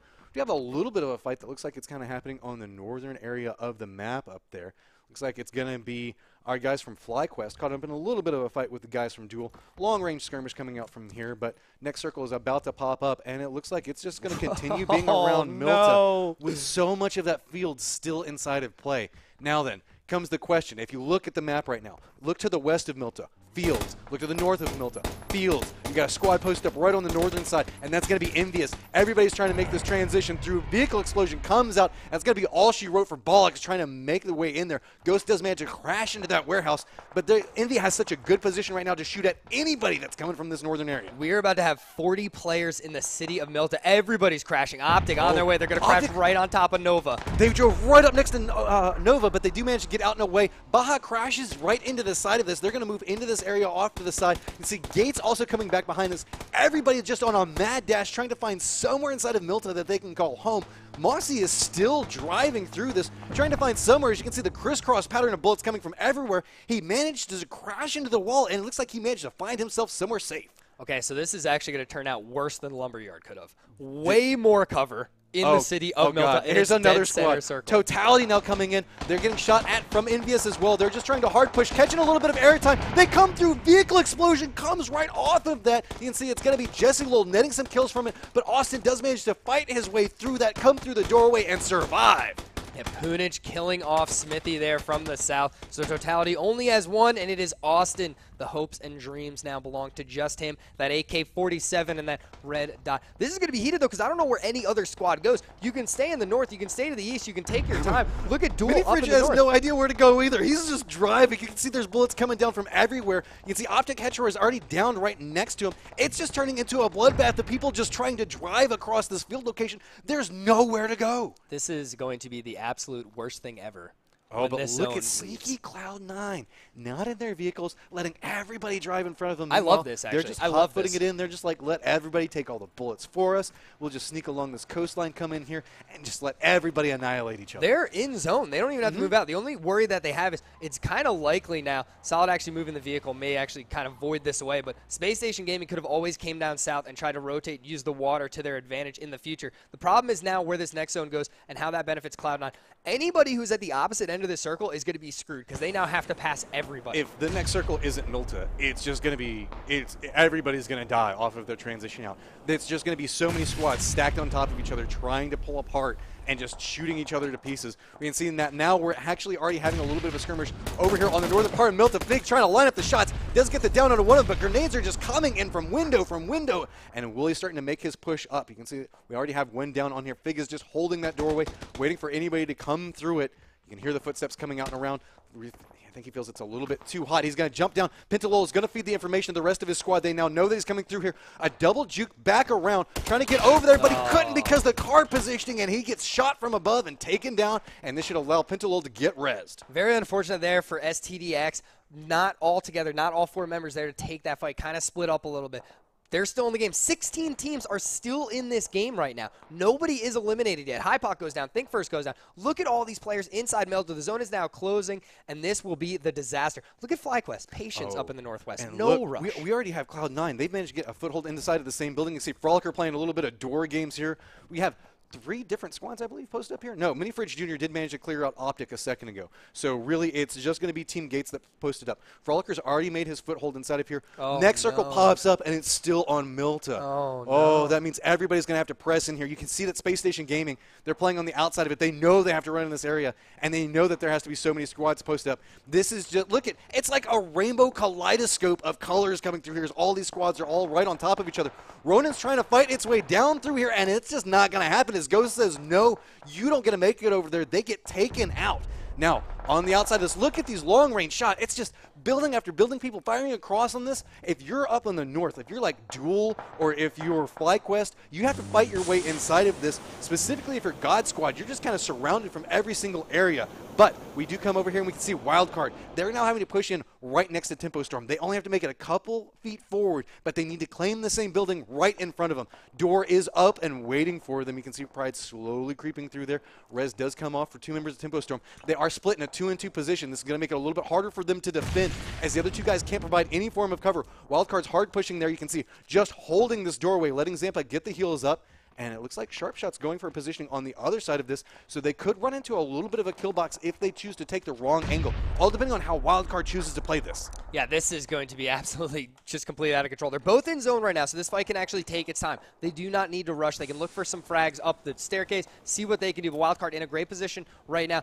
2-and-2 is tempo, but look at this. They've come out of the building, and they're kind of pushing up for support. Maluk is just waiting. But the moment he steps out and around there, it's just going to be so bad for anybody. See that little Prodigy is taking out FlyQuest up there, or at least one member of it, as they're caught into a fight on the outside of this. The blue starting to come through. Looks like he has a good idea on where it's at. Grenade does come out. Did that bounce? Oh, no, it does come through. Takes out the door, but the back drain there does manage to protect Maluk. So we now know the fact that they know where Maluk is. They're taking some shots off. Let's spin back over here and see what's going on with Little Prodigy and crew as they're caught up into a fight with FlyQuest. Really just Microfry is the only one up at this point, just running along the outside of this. He's going to see Pistola Time as he pops up, net those shots off of it, but that's going to allow Pistola Time to feed the information. And yeah, Microfry just gets shot as he rounds that corner there. But now these guys have to run across a wide open street right into Milta where there's so many people stacked. The only thing about that is you can see that Tempo Storm was caught into a little bit of fight, but both those guys, you can see that Tempo Storm, and it's going to be Sharpshot and the rest of his team, they're now looking back up towards God Squad. They're like, hey, why fight each other when we can take out these guys that are coming through there? Both squads taking shots that direction. All right, Matrim, I'm going to need you to take a second, breathe. It's going to get out of control here in a second, and your play-by-play game is going to have to be strong. As Little Prodigy and the rest of God Squad try and get across the road, but it's Tempo Storm taking the shots. This one is going to get very, very violent. We're about to see this new circle pop. Everyone is in Milta at this point, pretty much. The entire lobby, 14 teams still alive. We've got 38 people still up and active, all fighting in roughly a 1 kilometer area. Maluk has gone down on the outside of this. You can see BenQ5 is trying to hold it. Your boy Dre's holding this upper area as well. Wildcard's not in any rush to make anything off of this. Next circle has popped. Now they have to figure out, do we want to take this fight or do we just want to try to get out and around it? Looks like they're opting into taking the fight as they're starting to reposition back in. They're just trying to weaken the other 2 members that are on the outside of this. It's just shot after shot, and everybody inside of Milta is caught up on their own skirmish, so nobody's becoming involved in this right now. Yeah, this is completely brutal. How do you handle this? What do you do? What is the play for you right now? What is the idea for any team here? Just kill everyone near us. Try not to get killed. Stay behind cover. What? There is no good way to handle this with so many players so close to one another. Well, you can see that Cloud9's on the outside of this. There's shots coming through. Grenade comes up, gonna do some damage to your boy Dre and be able to polish him off. Zampa's now in a hard spot. As you can see, they're trying to figure out how do they disengage from this. Wildcard can't figure out how to get out of it either, but they do manage to see Maluk. They do manage to get the drop onto him. Nice shots coming out from Sharpshot HD, but it's gonna be BenQ5 that gets the retaliation on it. This is just slowly and steadily starting to stop both of them. They have 13 seconds to disengage from this fight. One of these squads needs to win, and they still need to run about 100 meters into the safety of the next circle, but there's already teams that are posted up over there. You can see that the res is going to be able to come out from this. No push coming through. Your boy Dre still in trouble up at the top. Nobody from Tempo Storm wanting to pull back out of this. They want to make sure that they can try to get your boy Dre out of it. He jumps down, does go down inside of this. Finally, look at this BenQ5 with some nice shots on top of it, but it's all about Kickstart. Kickstart is still up and alive. It's just chain res after chain res after chain res. See, BenQ5 is trying to figure out how does he play this. Information being fed back and forth. Waiting for that last member. He can see that Sharpshot's trying to crawl back out. Does he go for the res? He has to take the time if he's going to do it. He does see the transition. Reses do come up and through. BenQ5 taking a lot of damage. Does get the down onto one of them. Kickstart still trying to hold it. BenQ5 does get the kills on it, so now he has to get this res as fast as possible, and he has to run into the next circle. I don't know if he can get that res. No, he cannot. He abandons it. BenQ5 not going to move it. He has been nuts tonight. Completely out of control. The violence coming out of BenQ5 tonight. Holding off so many teams, doing such a great job, getting the win against Wildcard, but now Tempo is down to just him. He will have to try and get this one with 12 teams, 24 players still alive, 23. And everybody is just scattered. There's so many solo players hiding in nooks and crannies, just waiting to jump out and try to kill somebody. Circle is, you can see everybody's starting to collapse in around this area. So much of it is field. That's forcing all of these squads to just stack on top of each other. You can see H-Wing does go down inside that. Vexel's trying to peek back around. Going to be able to get the res on top of this. It's just down after down. Oh, BenQ5 gets taken down after that valiant fight. You can see inside the kill feed. That's all she wrote for him. But you got to say, such solid shots coming out of here. At least getting the victory on that. Look at VTV. He's the only one outside of Milta right now. If this pulls away, he's going to be in a great position compared to all these players who had to go into Milta right away and find a location to go. Look at him, just chilling out here. I'm out in the field. All is good in the world. The new zone is going to close, or the old zone's going to close. We're going to get the new one to pop up in any second. We'll see where this one goes. Does it stay inside Milta, or does it pull away? I think in all likelihood, it should pull away, and it does not. No. We're going to end in the city of Milta in game number 2. And you talked about this. V was in such a great spot. Now he's in the worst spot. Not so much. Now he's in the worst spot. Let's just go ahead and stand up in this wide open field with, like, what, I don't know, we got 11 teams still up and active. It'll be fine. No worries. Nobody will look at you. Come through there.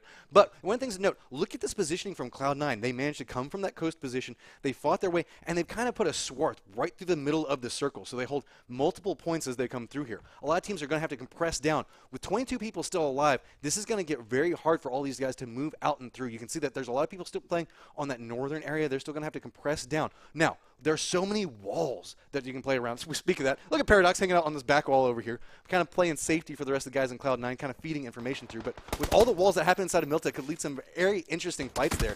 And, oh, Paradox goes for a peek around that, thinks about it, and says, nope, don't want to look at that anymore.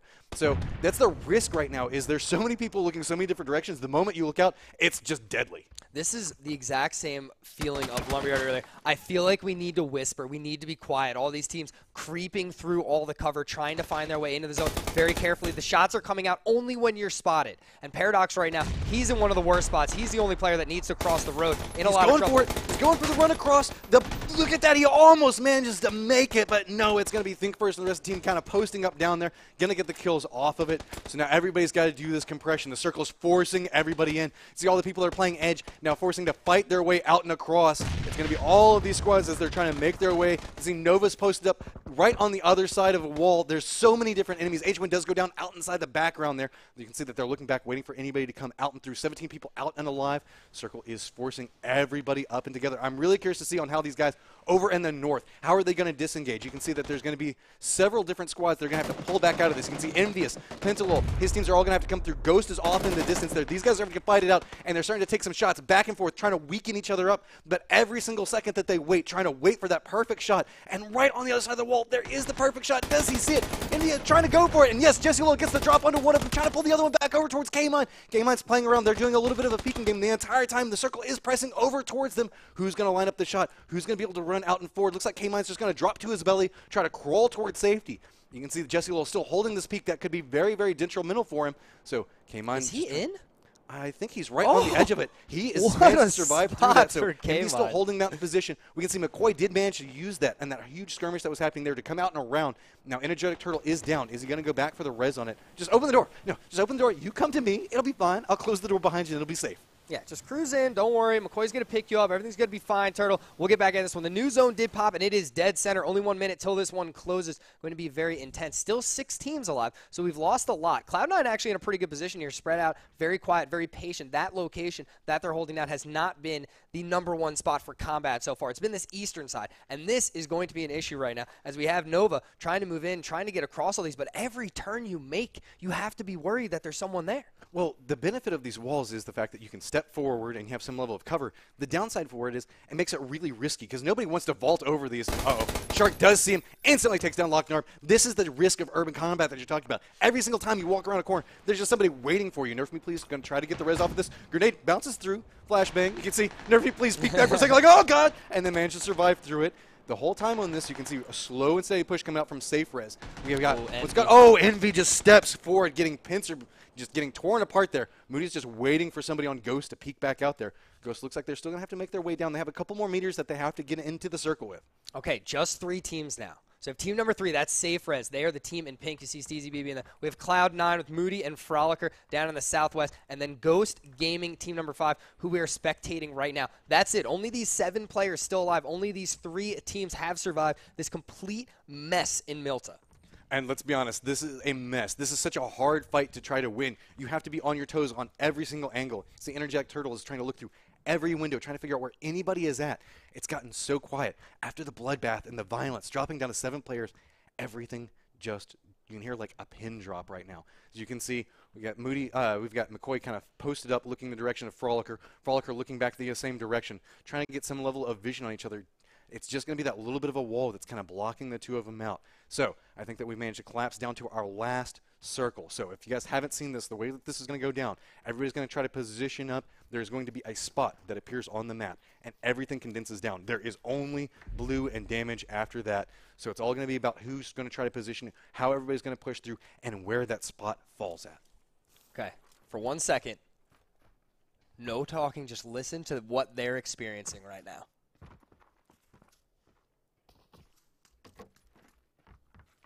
No sounds, no information on where anyone is. Just slow moving. You see Sharko W going through all these doors looking for something. He doesn't have a helmet. He needs to find a helmet right now. Energetic Turtle taking a couple of shots there. Doing a little bit of a peek. It looks like Cloud9's getting a little bit more courageous with their pushes. Off to the side on it. Safe Res, they're in a pretty good position based off of this. You can see that they've already kind of centered up a little bit. Energetic Turtle trying to get some res, trying to get some healing off on this. Grenades are now coming back down. Does not connect with Cloud9. Shark OW just waiting. You can see that he's got a bead over in Cloud9's position. Oh, and a Molotov coming back down and through. Lands on the wrong side, though, so Frolicker is still safe. It's all about kind of like forcing somebody to stick their head up at this point. Everybody has a general idea on where everybody else is. Well, I say that, but you can see that everybody on right now, Safe Res, is looking back towards Cloud9. Nobody's really looking over to where Ghost is positioned at. Oh, and some nice shots coming down onto Moody. That's going to be a nice down coming out there that's going to kind of put a little bit more pressure on everybody from Safe Res. Yep, Steezy being down. So now it's a 2v2v2 if he does not get resed here. This is very dangerous. He's going to try and go for the res, but you have to be careful with the windows there, especially with the frags coming in. Might be spotted out. Going to try and pick up Steezy, but it's a risk. No, he's going to back away. Shark is going to back out of the building. It's almost time for this to pop. Frolicker does go down. Yes, but you see McCoy does get it down on top of this. Grenades are now starting to come out. Moody is still up and alive. Looks like he wants to go for the res on this. Smokes are now coming through. All these reses coming back and forth. Energetic Turtle's in an awkward spot. I don't think McCoy is going to try to go back for it. He's just going to try to hold this angle at this point. Wait for anybody from Cloud9 to step forward. It's going to be Think first that actually does get the kill onto it. And look at McCoy just posted up with the M249, just like come around that corner. I'm waiting for anybody to come through there. He's just going to lay waste to anybody who steps through. Everybody's fighting for this last position, patiently waiting for where they're going to have to move to. And I have to say, look at the positioning coming out from SafeRez. They're getting so much control over the circle. They have about half the circle on lockdown right now. Yeah, SafeRez definitely in a good position now that it's just McCoy and Moody as two solos. A 3v1v1. You can see McCoy. He's sitting there with the M249. He's holding it on top of Moody. Moody is taken out by Shark OW, though. So now a 3v1. Those gaming with one solo. Does get one. McCoy does get the down onto one of them, but now everybody knows where he is. SafeRez is going to go a little bit more active with this. Nobody wants to leave it up the circle. You can see damage now coming onto McCoy. CZ Baby poking over one side. Thinkfirst trying to come around the other side of it. M249's trying to line up, figure out which way he should look out. It's all a matter of how it's going to line up. So much damage coming onto McCoy. He does for the peek up, but can't quite get it. Thinkfirst barely lives with a smidgen of life. And so with that, SafeRez get a victory. That was arguably the worst circle I've ever seen in my life because it was inside of a city and Milta out of control. We at one point we had 38 players.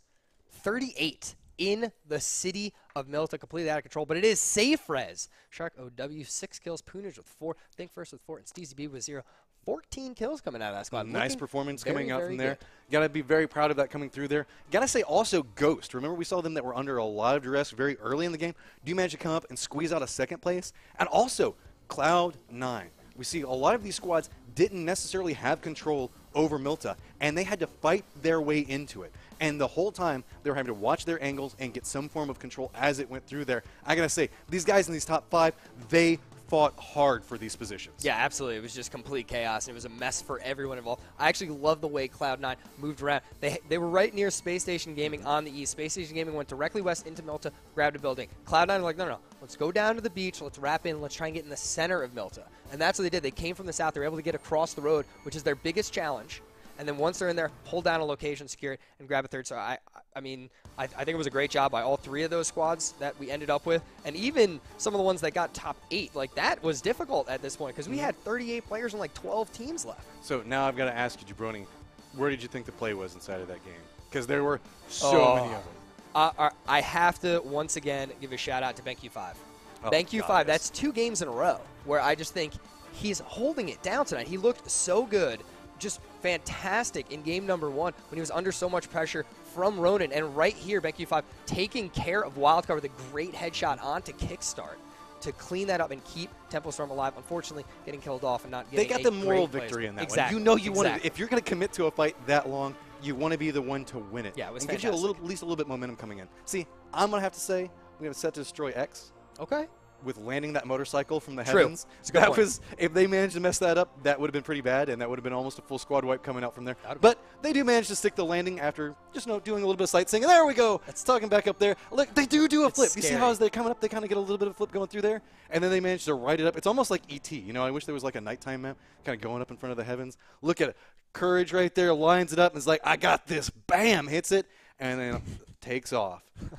So you don't see that one happen all too well. Okay, you don't see it happen in competitive PUBG all that often, but you do see it in your games sometimes. I love seeing the chat reaction every time that the new circle pops, and it just doesn't leave Milta as it's going. I was peeking over a little bit, and every now and then it would pop. It was fantastic. That was game number 2. SafeRez taking first place, Ghost in second, Cloud9 in third. A wild one, an aggressive one, another game just out of control. We are testing these players with these circles tonight. We have 2 more games. Jabroni back here with Matchroom. Give us a few moments, a few minutes. We're going to get the lobby set up, and we will be right back with game number 3.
Welcome back, everyone, to PUBG Online NA Split number 2, where the top 16 teams from North America after split number 1 are competing for their share of $20,000. Bernie Mac here with Matrim. Matrim, holy crap, Milta, man. Oh, God.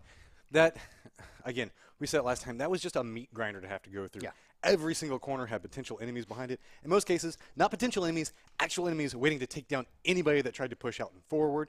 So kudos to the guys that managed to make it through there. And I have to say, that was probably one of the most intense rounds I've seen in quite a while. Followed by round 1, which was also really intense. Just, please, RNGesus, let me have a little bit of throat left.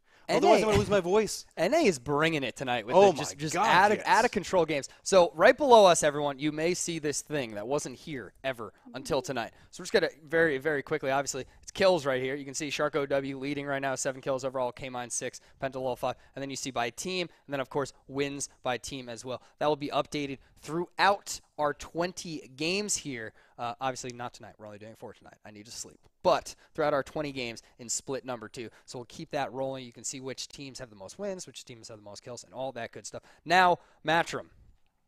A couple teams that are coming out here punching people in the face. Safe Res. Yes. Looking nuts. I love them. I'm on that bandwagon. I'm leading that bandwagon.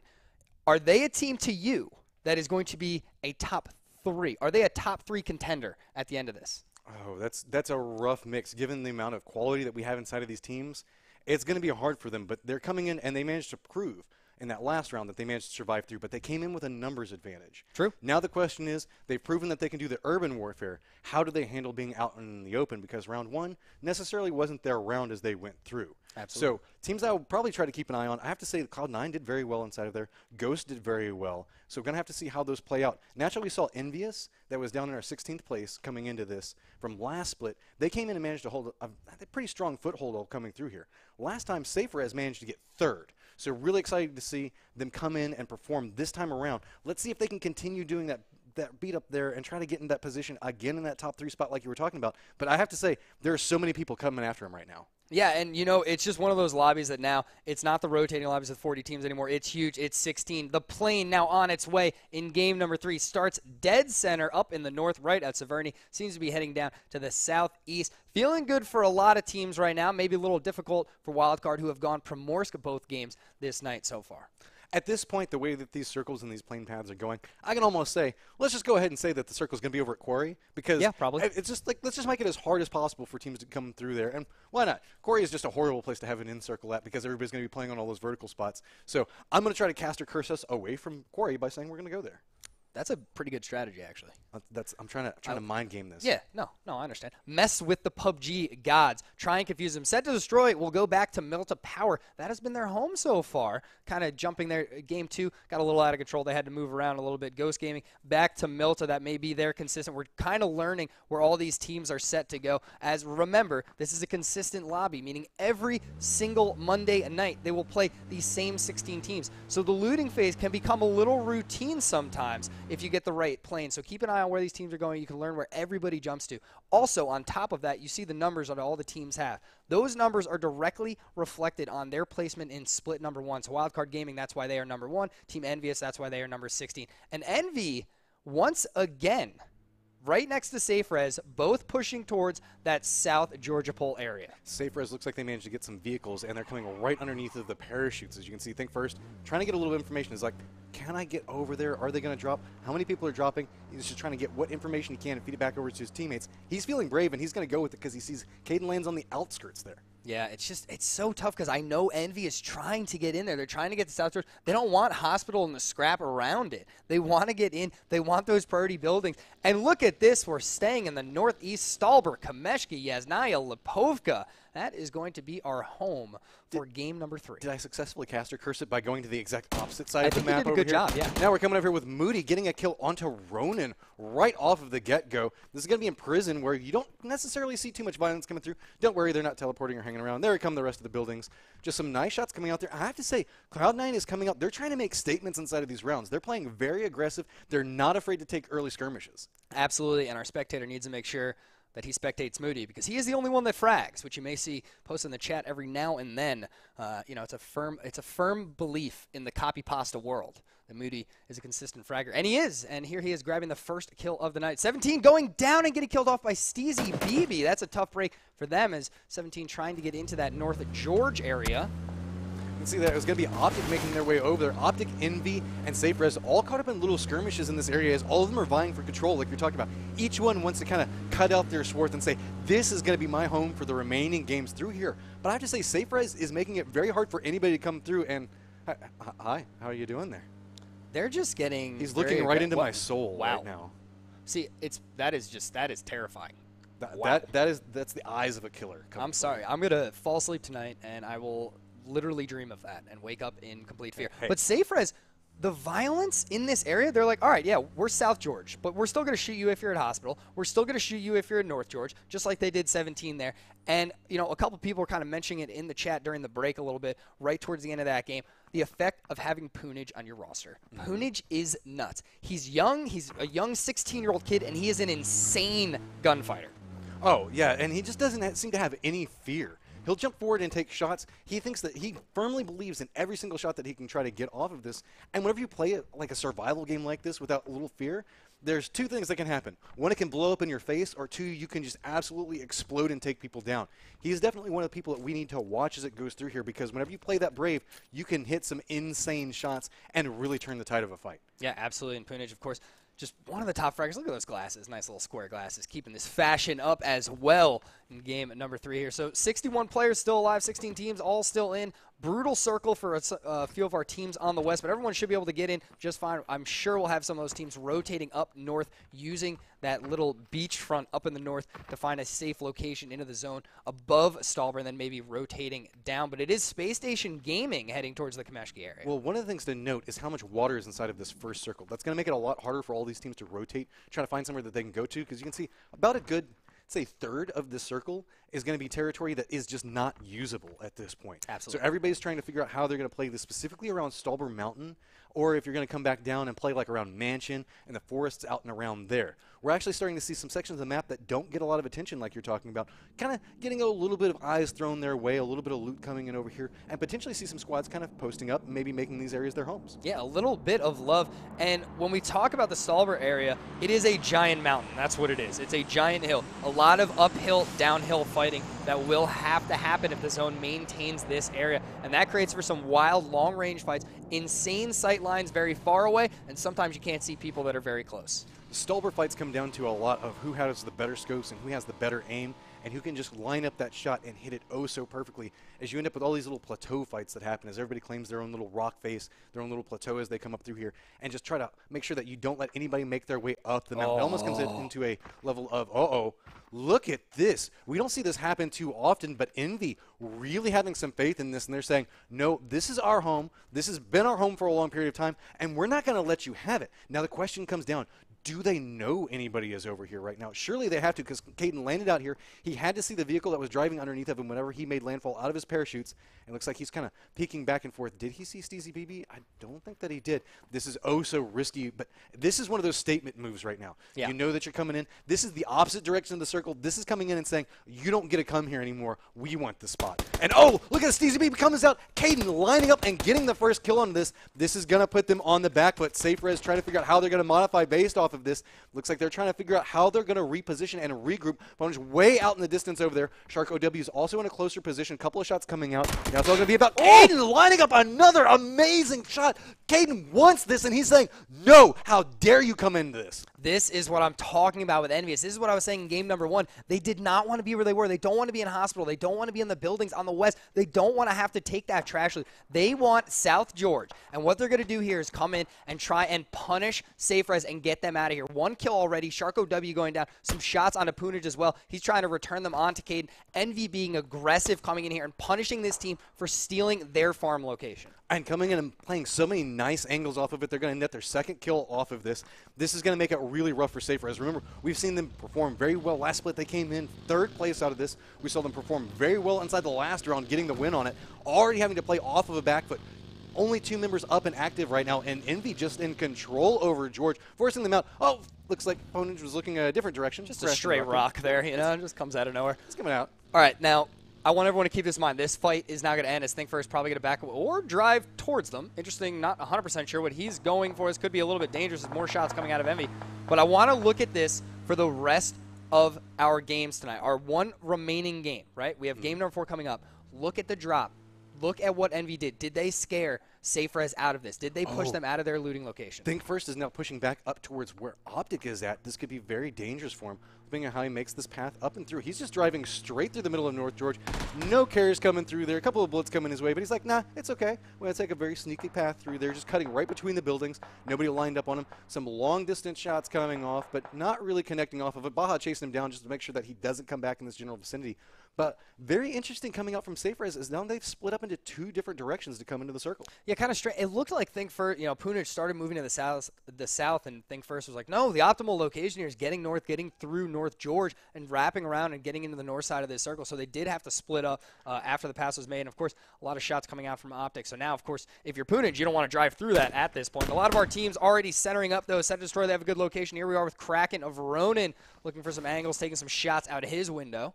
See that Ghost was doing a drive into this general vicinity, not playing into their normal edge strategy so much. Looked like they're trying to get some type of foothold in here. Wouldn't be surprised if that might be based off of how much water is inside this map. Trying to make some early modifications, realizing that there might be some really hard rotations coming through. See, we got Cloud9 posted up in one spot. We've got Ghost sitting out over here. Meanwhile, Profi's playing out inside the forest at the direct time. Looks like he might be playing a safe location or maybe just trying to clear.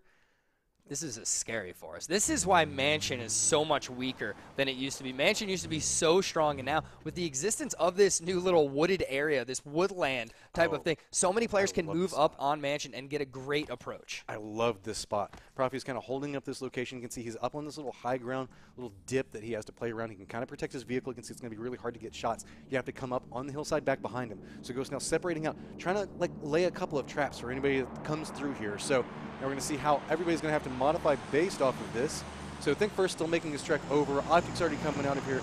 Kaisuku making his way over. Malouk, the rest of the Tipo Storm guys have kind of met up. Guys down in the south over at Military Base now hopping into their vehicles. Look like they're going to start trying to extricate from themselves from that location as well. Ponage still on his slow push, but he's out inside the blue right now. And driving around, checking out Chopsticks and Gatka. Getting no love today by these circles, though, mind you. My wonderful Chopstick location. Here we are with Duel. Do you even lift breath? Pentalol, Wooly, and the squad all switching vehicles a little bit, popping in. They're going to have to find a nice, safe location in this circle. Holding down the western side of this bridge, you really got to get further into the circle. It'll be interesting to see if they decide to go around the river, which it looks like they might do here, or maybe just stopping, grabbing a little UAZ on the way. Got to make yourself into a full vehicle convoy. With 58 people alive, it can be very risky coming inside of here. So that's one of the reasons why a lot of these teams separate out, try to get everybody inside of one vehicle, so that way if a vehicle explosion goes off, you don't necessarily lose 2 members inside of it. Downside is, if you encounter anybody else as you're driving through, it's really hard to return fire, because then you have to do that seat switch thing that's so difficult. See, I do have a knock that came out over there, but it's going to be an easier res coming back over from Ghost. Got a crate way off in the distance, but with everybody playing so central, I don't even know if anybody's going to come over here and see this one. But looks like it's lost in translation here. The AUG will hang out by Lippo, assuming the zone does not come this way. We're almost at that point where the new zone will pop, and we'll see exactly where this one is going to end up. Could be very interesting. Not many teams in the south, not many teams in the north either. Everyone very, very central, just like you said, Matchup. And look at very clustered. Everybody outside of Yasnaya now, they've all pulled out of this location. Everybody's playing in these little houses that are kind of like splattered all over this far eastern coastline. I wouldn't be surprised if a lot of people are opting into this just because of the fact that the way the circle's conformed. They're going to have to think that, okay, we know that's not going to end up in that 1/3 over there. Might not end up on that far edge over on the western portion. So nobody really playing the Stalber area yet. Now, it's going to be interesting to see once we finally see this firmly collapse down, how everybody's going to potentially have to transition, or if they made the right call. Do these teams have to, are they in the position that could buy them the spot? And here we go. It's going to pop up, and central positioning pays off for most of the squads, not requiring too many of them to move. Now it's all these latecomers. They're going to have to kind of push their way in here. If they think, hey, everybody's probably going to be coming in from the south, that's the double thinking spot. You're right. You're going to be like, oh, everybody's in the southern area because they're going to be coming up from Milton, that general vicinity. Some of these squads might push around up to the north, which is actually the bloodbath location. Exactly. Really, it's the southern area that's wide out in the open right now. It'll be interesting to see where Wildcard stops. Tumai kind of teasing this compound a little bit. He'll stop, he'll get out, he'll give it a little look, see if they can move here. But they actually have so much open space down in the south, they could almost get center circle coming in late, which would be huge for them. As you see, Tumai's location here. You can see FlyQuest trying to cut out and through. Blue has tons of bullets coming his way. He's just hard pushing it, hitting pedal to the metal. I guess pulling back the gas on the motorcycle is what you should say, because they don't have pedals on it. Just trying to drive through. Looks like he managed to find himself a shack. Meanwhile, guys from Space Station look like they find somewhere right along the coast for them to find their own little home. It's all about these transitions. You can see Tempo Storm coming up right back behind Duel. Duel's playing a little bit of an edge spot. That's a bold push by FlyQuest there. That is a bold transition, but they make it through. Feeling pretty good. Locked arm here of Nova getting out of the way of Wildcard. He showed up a little too late. Wildcard already set up, so he will back up to the rest of his squad. And they might have to go on the eastern side of Yasnaya to find a location that's in this zone, and it's barely going to be in as this zone contracts. And Profi's still playing in that spot, trying to catch somebody as they do the reposition. Seeing another one of these come out today. You can see dropping down, tripod coming through, seeing if they can line up any shots with it. I don't know if this is necessarily a preference at this point because, oh, actually, what is this? Bonk doesn't even have a helmet yet. Yeah, he's chilling. He's hanging out. He's got his DP-28. You know, he's got his little beanie on. No, come on. He's fine. I think at this point, whenever you see somebody running around with DP-28, you might consider maybe they didn't get a chance to get all the stuff looted off of it. But we did also see a lot of shots coming back and forth here. Or might have lost the helmet coming through there. Tempo Storm finally making their way into the safety of the circle, no longer taking some blue damage. Nova kind of forced to play off of a reactionary position here. Saw that they were trying to go up for the plateau, but ended up being forced down into this little divot. Yeah, still 58 alive here. It's kind of been a friendly circle when it comes to land and real estate that's playable. A lot of our squads can kind of get in. They can find a location. It's not too constricted yet. This is an interesting side of the map on the east because there's so many compounds to go around that every team can kind of set up, as you see right here on the map, all shoot, take their pot shots back and forth. Eventually, though, when it contracts, people are going to be pulled out of their compounds one by one by one by one, and that's when it gets ultra violent. And that comes back into, we were hinting about this inside of Game 1 and Game 2. When you get caught in these long-range skirmishes, you're just burning so many of your resources potentially. You can potentially be running through your ammo, be running through your meds as you're taking a little bit of nickel and dime damage here. You can be losing your helmets, your armor. Your vehicles could get the tires shot out of them. Your vehicles just could entirely end up being blown apart. So you have to be very careful about making sure to protect your resources and not overcommit to any of these early skirmishes. Otherwise, you just don't have what's necessary to make it into the late game. Yeah, absolutely. And that it's utilities. That's what it is. It comes down to utility, and you lose them. As the game goes on, the more combat you're in, the more you lose, especially if you do not come away with a win. Poonage finally making his way into the circle. He's seen the entire map so far in this game, kind of just touring around. We'll see if he can ever group up with Think First, his teammate, who, if I'm not mistaken, is all the way on the other side. I'm kind of curious if they're actually going to try to group up. Taking those two early casualties, they might just default into a full-on safe strategy. As you can see, Think First is playing the northern part of the circle, and we've got opponents playing the southern part of the circle. So it looks like they're trying to separate out, try to secure some level of positioning on it. The problem with that could mean that if they end up getting run up on by one of these full squads or even a duo, it's going to be so hard to survive. There's that risk in that split strategy, especially whenever you're already a couple of people down. Yeah, absolutely. Totality here holding down a nice little position. They have a nice little ridge, nice deflate, and a bit of building cover that they can use to their advantage along with some vehicles in the way for some movement later. Nice and spread out. Maybe a little too aggressive, too spread out. You never know when teams can get up on you, but they're kind of holding it down. No issue. Taro peeking around, seeing what information he can grab before moving back over to his teammates. And that's what it is, right? You need to figure out where teams are. Are they in the compounds near you? The new zone pops, and we're going south again. Mansion finish. This is why I hate the woods. There's going to be 400 people in there. Are we really going to potentially follow up a full urban Milta game moving into the forested area around Mansion? This is just going to be so hard to move through. Look at all the squads already opting into a transition point right now. Everybody is coming up and across each other. There's not that many buildings inside of here. Most of them already been claimed. Looks like Wildcard's trying to transition over and get some control over Mansion. Mansion might end up being a little bit contested inside of here as there's so many buildings, and specifically with not necessarily anybody claiming these outer areas, but from what I can see, Set Destroy X, they say, nope, this is going to be our home. That is a scary map that we just saw. Almost everybody moving. Set and Destroy does get arguably the best building in the mansion area. Wildcard holds that northwest. Cloud9 under a bit of pressure as Solid does go down, but they do kill off Profi in return. You can see that Profi was holding that trap location, but no defense could come in from the rest of the guys at Ghost. So everybody just spins from Cloud9 and just takes them down. Meanwhile, we've got D-Master that's forcing his way through here. We've got Wildcard holding down one section of it. You can see Woolly's over here. Look at this. Optic is also trying to get a foothold. Everybody is just mad dashing into Mansion right now, and it's just turning into a giant cluster of people. This is another squad. This is almost as bad as Milton right now as the shots are coming out onto Optic, and they're under a ton of pressure. See, Baja's just taking bullet after bullet, just dropping down behind his buggy. Minifridge Jr. pushing off to one side, Mortify coming through the other. Baja does get dropped inside of here. Hetero is getting knocked down as well. You can see Team Gates just strolling through this outer area around the mansion, playing inside this forest. Meanwhile, Moody does get knocked as it's going to be Vixel and the rest of his team kind of fighting in a little skirmish with them. Guys from Ghost just trying to take a couple of pot shots at anybody that they see on the outside of it. It's going to be Paradox just starting to run, having to leave Moody behind. Looks like he's all on his lonesome, just trying to get out and away. But look at this. We've got squad upon squad all inside this forested area. We're not going to see a late game forest fight. They want to bring it right now. Yeah, that is a brutal spot to be in. It'll be interesting to see where this next zone pops. We see Totality wrapping all the way down that western side. They're going to basically get to where Poonage is. Maluk and Zanpa, they're in a really good location, holding down that small compound. I love where they are. I love where the God Squad is on the south. Anyone in the south must be feeling pretty good right now. Anyone outside of Mansion has to be feeling good. It's just, yeah, if you're away from Mansion, you're like, oh, it's nice and relaxing over here. But you don't realize that 51 people alive. You're still trying to drive. You're trying to make sure that you get your information. You don't realize like 30 of those people are all on top of each other right now, caught in this massive bloodbath fight. Well, at this point, it's kind of calmed down. But you have to admit, that's got to be one of the most nerve-wracking sections of the map to be in. Oh, and look. Wow. Finally the reunion. It's been so long. It's like a romantic movie. I know. We need the sunset map going on right now so that way they can kind of run up to each other and be like, I've missed you so much. Together at last, Poonage and Think First, both wrapping around the entire map. And here we go. Envy coming up onto Nova.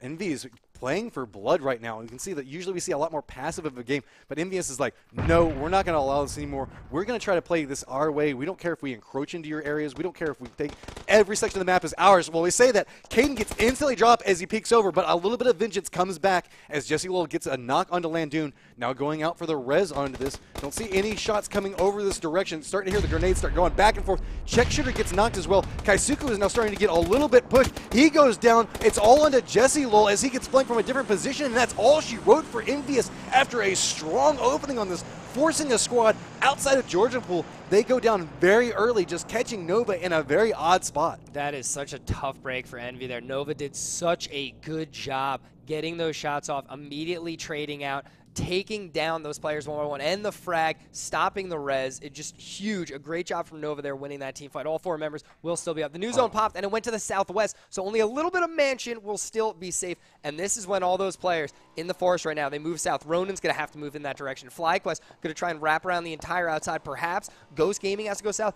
A lot of players are going to get in a very small area very, very quickly. Well, the problem with this is just a wide open plain. If you look just to the south of Mansion, it's just... It's out. Look at this. This is what they're about to have to play in. This is the only sections that you can see. You can see Little Prodigy and the rest of his team kind of posted up. They're actually going to get a crate drop down right on top of him, but that's going to be so risky to go for. Well, it's going to be a couple of meters away from him. I don't think that anybody's going to go for this Get it, crate. Prodigy? You won't. Not at this point. We'll have to see. It's a death crate for sure. Hey, there's an AR suppressor, though. Get in there. Get that. Well, I don't know. Is an AR suppressor potentially worth 2 members of your squad? I mean, if you're playing pubs, it's well, we also have it's another worth crate all over here. members Wildcard's got a crate right next to him, and they're like, do we want to go for this? AR suppressor, get in there. 2 AR suppressors right on top of each other. That's absolutely insane. Wildcard's just fine to hold their position at this point, rocking some of the new gun skins, you can see. Tamaya's trying to line up everybody, taking some pot shots way off in the distance of Tempo Storm, holding down a very strong position for right now. It's all going to be about how they have to reposition. I don't think that piece of train inside the next circle? Yes, it is. They're okay. Yeah, they should be all right. I love the position from God Squad still. They're using that piece of definitely. They're staying low. They're in the middle of the field. No one can really approach them. That's what's so important. Especially the same goes for Tempo Storm right now, holding down that small little compound. Nobody can approach that. That's what's so important. Getting a spot in the circle where you don't have to worry about around you that much, because if anyone's coming near you, you see them. You can take the shots. You can take them out before they get close. FlyQuest coming up, getting right on the outskirts of the circle. Looks like they're all hopping out of their vehicles. They do see a reposition coming coming out from the squad across from them. They don't know it's a two-man squad. Bullets are starting to come back their way. They haven't actually managed to make it inside the safe circle as of yet. So we do have our remaining members from Safe Res posted up over here. They just got right inside the circle and dropped next to their vehicles. They're like, please don't let anybody look our way. Please no one shoot at us. We just want to live. It's just, I mean, at a certain point, what do you do on the southern side of this? Almost no cover to go around. Nova now pushing up onto Wildcard. Sharp shot taking a little bit of damage. We're going to have to peek over. It looks like they did lose one in transition. It was Nerfney going down. He will not be picked up. Grenade comes out. It's going to flow over to the side of this. I think it's going to roll down the hill. Yep, it's going to come out a little bit too far on top of that. That's a hard timing to hit on top of that grenade.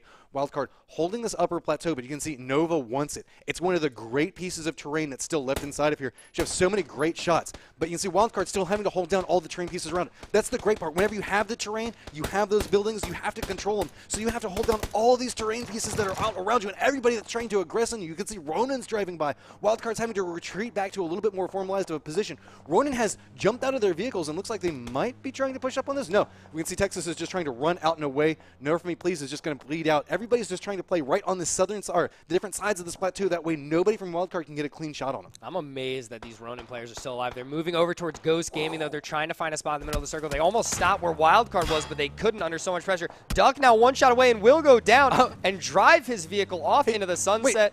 Wait, what? This is the second time I've seen this happen, and I cannot explain it. He got shot, and he's still inside of his vehicle. It looks like he can still turn it, but I don't think it's going to do him any good. So see ya, Duck. You're going to go out from that one. Trying to be a little bit tricksy there. This game is perfect. Totality, yeah. We've seen some interesting things tonight. So we've got Totality coming up. Looks like they're running right up back behind Ghost. Circle's about to pop in.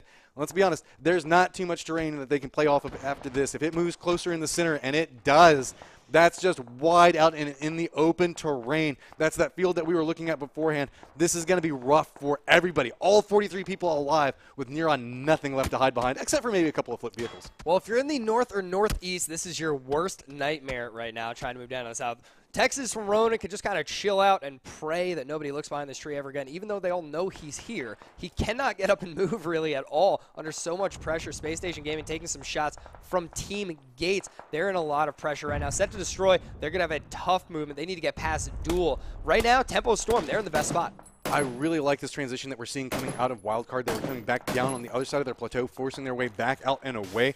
Popping back over here was set to destroy X. They're still caught up in a little bit of a skirmish around the mansion area. Remember, all these squads have to disengage and make their way into a wide open plane. So it's all about vying for fights right now. You can see that Team Gates taking a lot of damage there. That's Team 10. As they're pushing back a little bit, Mossy's trying to get a look back over this direction. He seems to be firmly aware of where Space Station Gaming is, trying to see if he can net any kills off of these transitions. Yes, he does see H1 jump up there. Goes for the peek back over there. He lines up the shot, and Mossy does manage to get something off of that. Going to follow it up with a grenade. Is that going to line up? Two different volleys coming out over there. Actually going to have Hurdy take the kills based off of it. Dexel's now running for D-Master. You can see the circle starting to close in. This is going to be a skirmish where everybody having to try to line up the shots. Dexel's on near on no life, though. He's going to have to run right in front of the circle. He's going to manage to get the kill onto Mossy, though, but nowhere to run. No life left over. He gets taken down by the rest of the guys from Gates. Now everybody has to run right alongside each other. Everybody's pushing back down. As you can see, it's going to be the guys from Wildcard trying to push off of this plateau point, but it's already got to be Totality that's at the foothills of it, just waiting to catch anybody from Wildcard as they come up and crest the top of that hill.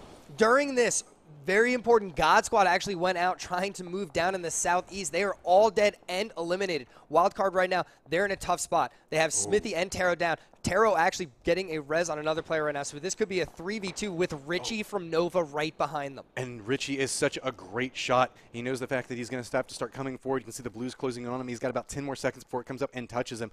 All about the angles that he chooses to play off of. He's trying to give this as wide of a berth as possible. You can see the kickstart still holding that upper area until the very last second that he has to push back out. Does he see him based off of this? And no, Richie's still playing out over there, but kickstart's coming right down in his general vicinity. Did he see this? I think he saw the reposition. Kickstart's just trying to line this up. Does he see him? No, doesn't see him behind the rock. That's a sneaky little movement coming out from Richie, playing on the other side of that little hill, that little bit of a cliff facing, so that way nobody can see him. But he's now out inside the blue, and he's going to have to step up. He does see Kickstart. Shots do come out. He does manage to drop him on top of this. He's starting to take a lot of damage. The rest of Wildcard now turning waiting for him to have to come inside the circle. He's just opting into tanking it at this point. Guys from Totality still looking back this direction. They've now heard the shots. You can see on the minimap, everybody's looking back this direction. Novarichi's starting to take a little bit of damage. Blue's starting to tick in. I think that might be all she wrote for him, and yes, does go down. But Totality's still looking on the backside of this. You can see that they're lined up, waiting for anybody to come out. They're just living inside of smokes right now, just trying to survive. The next circle is up. It's just a little bit south of where this fight's happening. Nobody's inside of it. There is near on no cover left. Okay, this is anybody's circle right now. This is moving, get your kills, and get in. Use smokes, use vehicles if you have them. There's almost no cover here. A few trees, maybe a hill here or there, but a lot of these players are going to be under a lot of pressure. Set to Destroy moved all the way south. They got a nice spot in the zone. They killed off God Squad. They were feeling really good, and then this zone goes north, and now they have to make this trip back, and it's Duel, Pentalol right now, holding them to the south. And Duel is in a very good spot right now. They have this rock facing. They have a little bit of cover to play off of, and they don't have to move too far inside the circle. The problem comes with it. Any movement that they make could put them in the line of sights of Totality or anybody else that's around them. Look at Ghost, very quiet on the outside, letting these two squads just kind of play against each other. But everybody's going to have to start making their way forward. This is going to be a very run-and-gun fight. You're going to see people having to just twitch, pull, left, right, see where they can get anything, try to line up every single shot, as everybody's going to have to slow walk their way forward and take shots on anything that they see around them. Absolutely. Totality, they're trying to get the kills on a wild card before this circle closes, before they're forced to reposition. They cannot be under that much pressure. You see Purdy, he's holding it. He's doing whatever he can to try and keep them out. Tumai takes a lot of damage and has to back off. Kickstart now prone. But it's going to be a long-distance shot coming out from Tempo that's going to take down Bollock. So that's going to allow a little bit of pressure coming off of Wildcard. See, stepping forward, they're out inside the blue. You can see Kickstart's just trying to line up some shots onto Taro. Can't quite get it. Taro gets him instead. Now, Energetic Turtle in a world of hurt over here, all by his lonesome. You can see that Tempo Storm is out in front of him. Look at this. Can he line up any shots onto it? Tries to connect, gets a little bit of damage off of it, but now everybody is looking back his direction, trying to see if he can get any type of reprieve. He has to run out over here. Shots now coming through. Energetic Turtle on so little life, trying to get the life up, trying to get any form of meds. You can see the circle is now right on his heels. He's going to have to go, and he's going to have to step right out in front of Tempo Storm, and this could be really, really rough from him. Look at Maluk holding that different angle, already hitting him again. He's just bouncing to the next rock. Maluk still outside, going to hop inside of his vehicle, now run over to his friends. So good from Maluk there to stay back, just to have that extra angle on any team that's shooting at his teammates. Set to Destroy, they found a way into the zone. They have a nice little double rock for cover, so they'll be safe for a little bit. Duel got 2 in as well. Tempo Storm, they're looking good, though. Maluk pushed very, very far to the east, though. He's getting close to STDX. But look at this. We have this kind of crest of a hill to where everything's kind of meeting in the middle. Not all of these squads can actually see each other. So that's how come everybody's kind of slow pushing off to the side. Where there are no cover pieces, you can do long flanks around, kind of catch each other as it goes through. You can see long-distance skirmish coming out right now between Tempo Storm and Totality, just taking some pot shots at each other. Zampa manages to get a down onto Austin over there. That should be a fairly easy enough res coming out there. You can see Smithy's just trying to look off to the side. He seems very aware of where the guys at Duel are.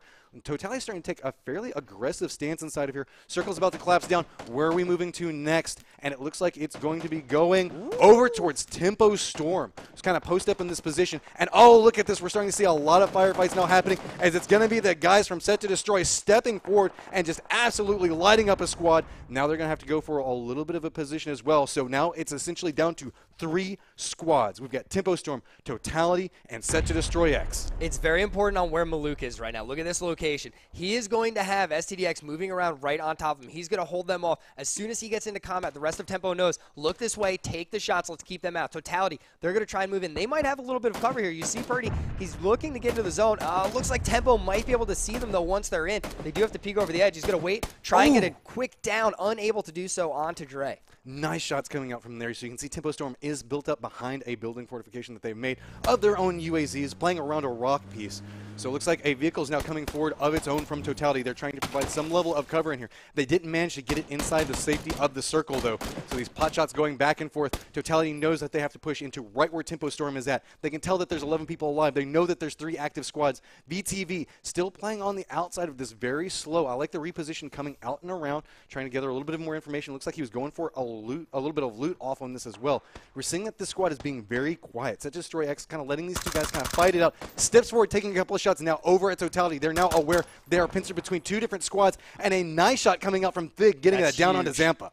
That is absolutely huge. It's Maluk they still need to go through, but getting that down onto Zampa's going to slow this down. Not only is he down, but they have to get a res. That's 2 players that cannot shoot at these players moving into the zone. Look at how brave this is. Fig is standing on top of a rock inside of this firefight. He is coming forward, putting himself in a risky position. Blue's now coming up, starting to tickle him from behind. He's having to step forward onto it. So you can see Tempo Storm just getting lit up from so many different directions. Rift has dropped down, doing a slow crawl into that general vicinity, just trying to creep back over there. Maluk does pop up, but it's going to be Rift that gets the down onto it. Tempo Storm losing a member based off of that because there's no way the res can come out on this.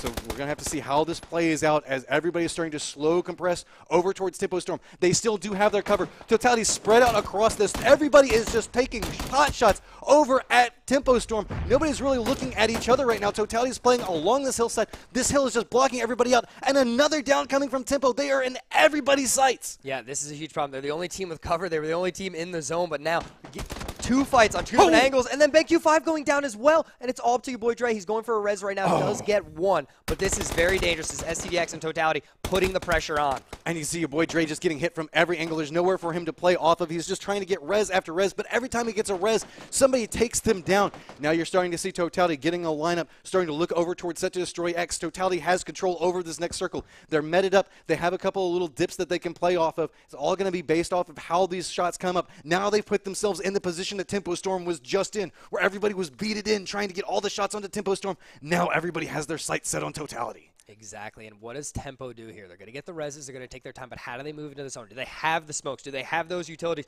to push in? Because look, this is completely open. There's nowhere to go. You're at the exact same level of Totality. They can shoot you. It's STDX. They can wrap around. They can use different angles to try and get on top of Totality and do a lot of damage. An interesting 3-way fight here, and Taro actually eating a grenade and going down from Zampa. We see the smokes are now starting to come out from Tempo Storm. They're trying to play along them. Totality's not letting them come out and around. Zampa taking a lot of damage. Remember, we've seen multiple downs coming out from Tempo Storm.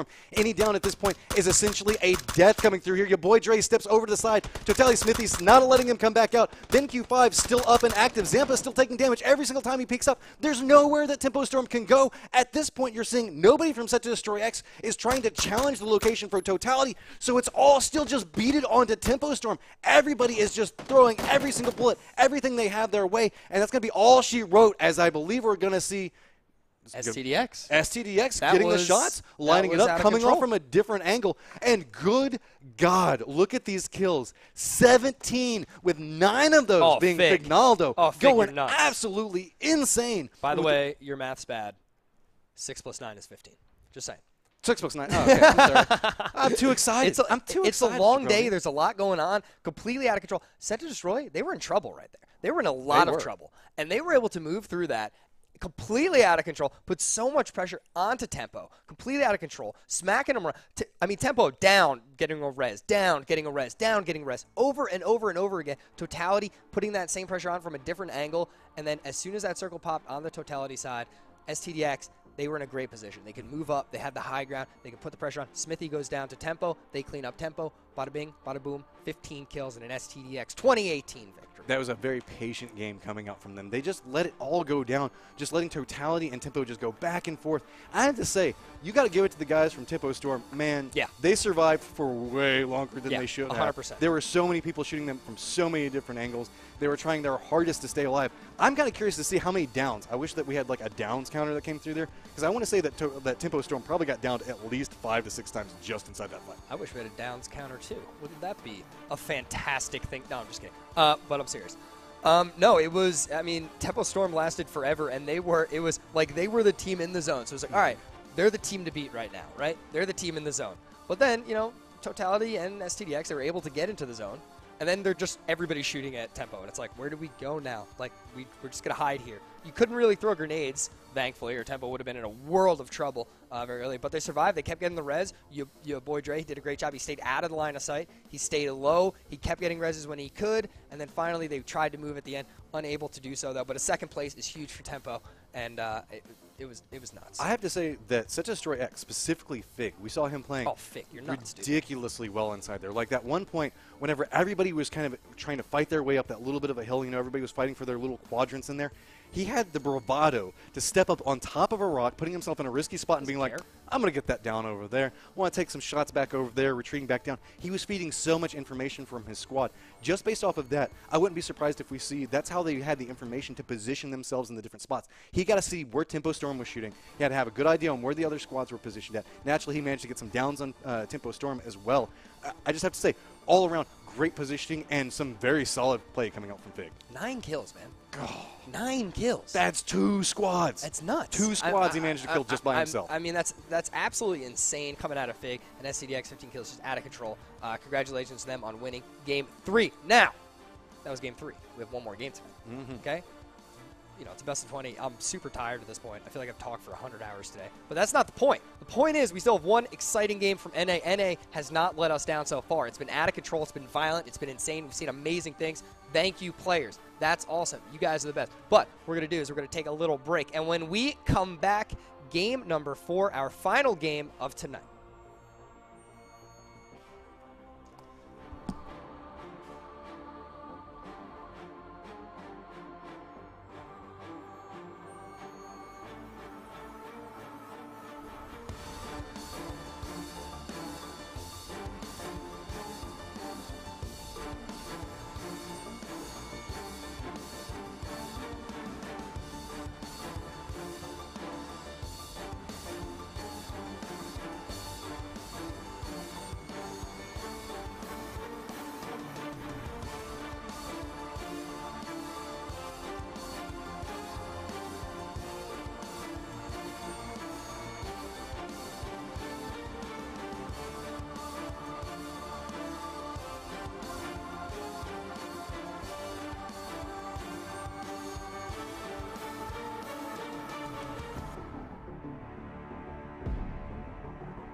Back to twitch.tv/PUBGOnline. It is the NA Showdown Series, split number 2 of Season 1 of PUBG Online. My name is Running Back. I'm here with Matchroom once again. Matchroom, a wild Game 3, following up a wild Game 2, following up a wild Game 1, set to destroy 15 kills. Feeling pretty good after that one. I mean, Set to Destroy has to be rolling in this. They have to feel so good, coming in with such solid momentum. But one of the things is we're starting to get everybody inside the lobby. I want to make sure to remind everybody on is remember that early skirmish that we saw that came out between SafeRez and Envious, trying to fight for control over that early area on where they're going to drop in South George. We're going to have to see how this plays out. Does SafeRez go back to where they're trying to consider to be their home, or are they going to let Envious get it? That could be a big influencer as we move into this final round. But not to take anything away from Set to Destroy. Good God. They've had some interesting plays. Remember, Set to Destroy was the one that also got that motorcycle that launched them into the heavens. Yep. They managed to land that. They've had a very interesting night tonight. Yeah, it's something about it. And, you know, I mean, we're getting into April, so it's getting a little stale. But I always say STDX 2018. They changed up the roster. And then they came in the first night with that new roster, and they were just punching everybody right in the mouth. They were just like, oh, yeah, we're actually insane.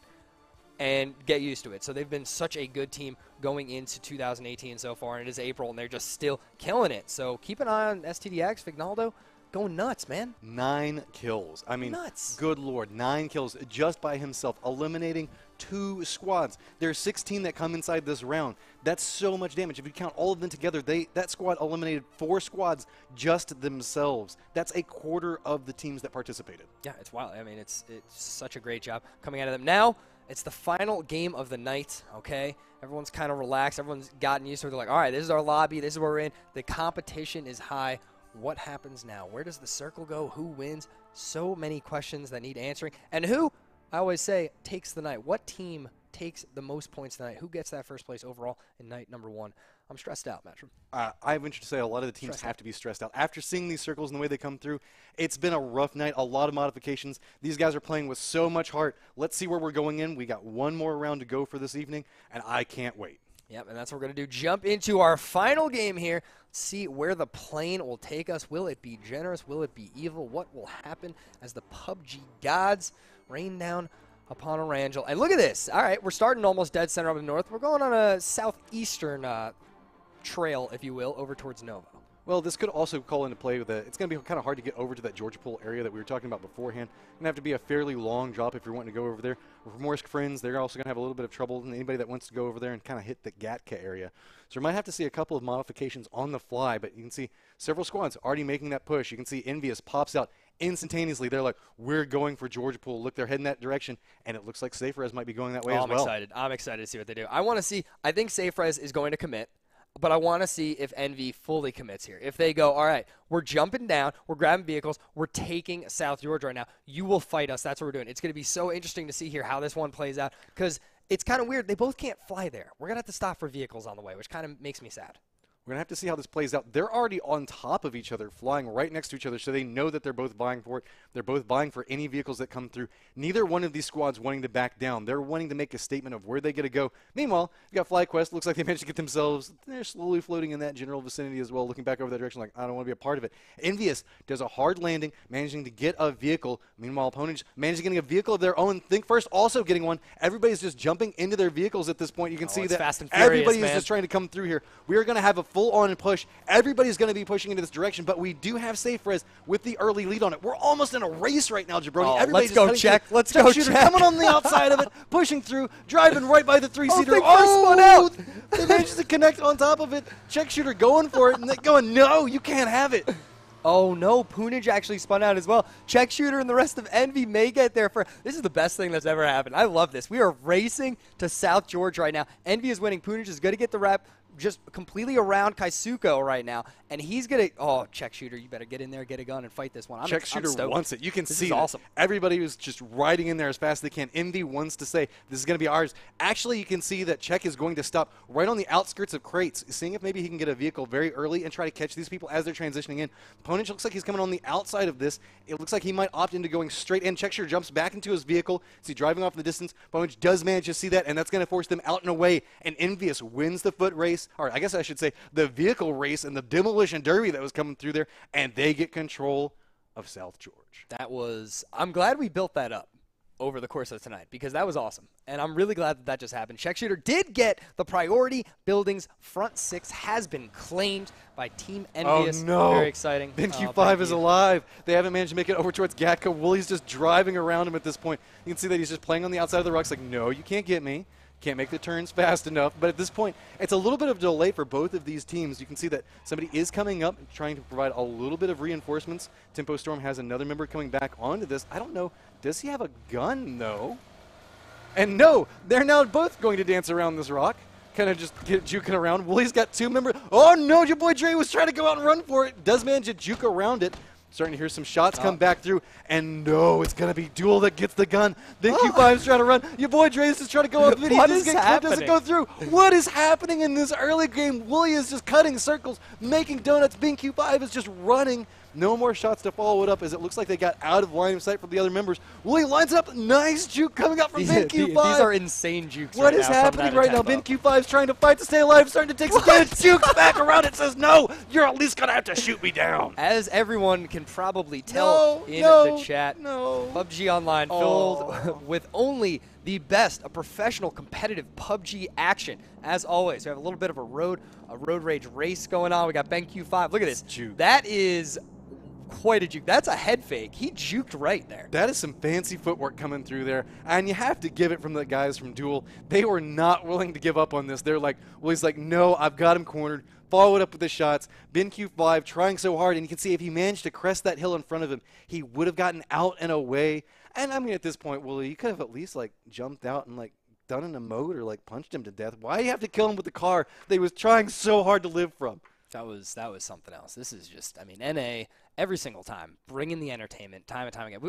Let's talk about the circle though, because we finally are not having road rage moments here in game number 4. Nice circle, very friendly. All the way from Severny down to nearly Milta is safe in this one. So should be a very nice and casual early game after, all the races that happened.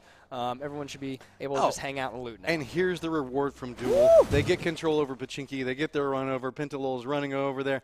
And, man, that's got to make you happy. That's a crate right there. No 8X, though. But no you have the level 3 helmet, so that way you can peek a little bit easier. Now it's just going to matter if they find any form of optics coming through off of it. One of the things I did want to call out is the fact that if you're an optic fan, you're going to have to see a little bit of a reposition coming from them. They actually didn't go for a North George push. Probably didn't want to be inside of that crazy fight that was happening over there as they come through. Nice M24 come out of that with a 8X and a 15X. This is the crate that has all the scopes. Right. You just have to be friends with the other guy. And but then jumping back to the optics, guys, they actually went over towards Yasnaya this time around. Interesting. No totality. Totality actually moving out of Yaz. So Optic getting a little, maybe let's say a little cheeky in their drops here, switching it up. They didn't have the best plane. They didn't want to be a part of the vehicle warfare of Envy and Safrez there, the race for South George. So they decide, forget that. We're going to drop Yaz. Sorry, Totality. I like you, but not that much. And they're going to loot up here and then play with this zone. And so now we're about a minute beforehand. Everybody's kind of looting up at this stage. Let's pull back up on the map and see where we've had everybody repositioned based off of this. You can see a lot of guys from over there, Space Station Gaming, holding in that far northeastern area. It looks like Severny is getting a little bit of attention from Nova.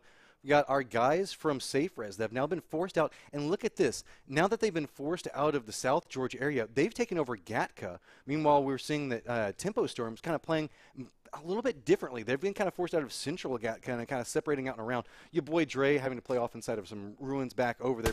Actually, we saw maybe a modification coming out. Actually coming through, we're going to see Cloud9 getting dropped out here as it's going to be the guys from Ronin that roll up. They've got their UAZs. Paradox is trying to run back over there. Frolicker's taking a lot of damage and bleeding out very, very quickly here. Do they have a line of sight on top of it? No. Might be able to get the res on it. You can see off in the distance it was going to be solid FPS coming up, trying to provide a little bit of cover on this. So the guys coming out here from Ronin realize they're in a little bit of a rough spot.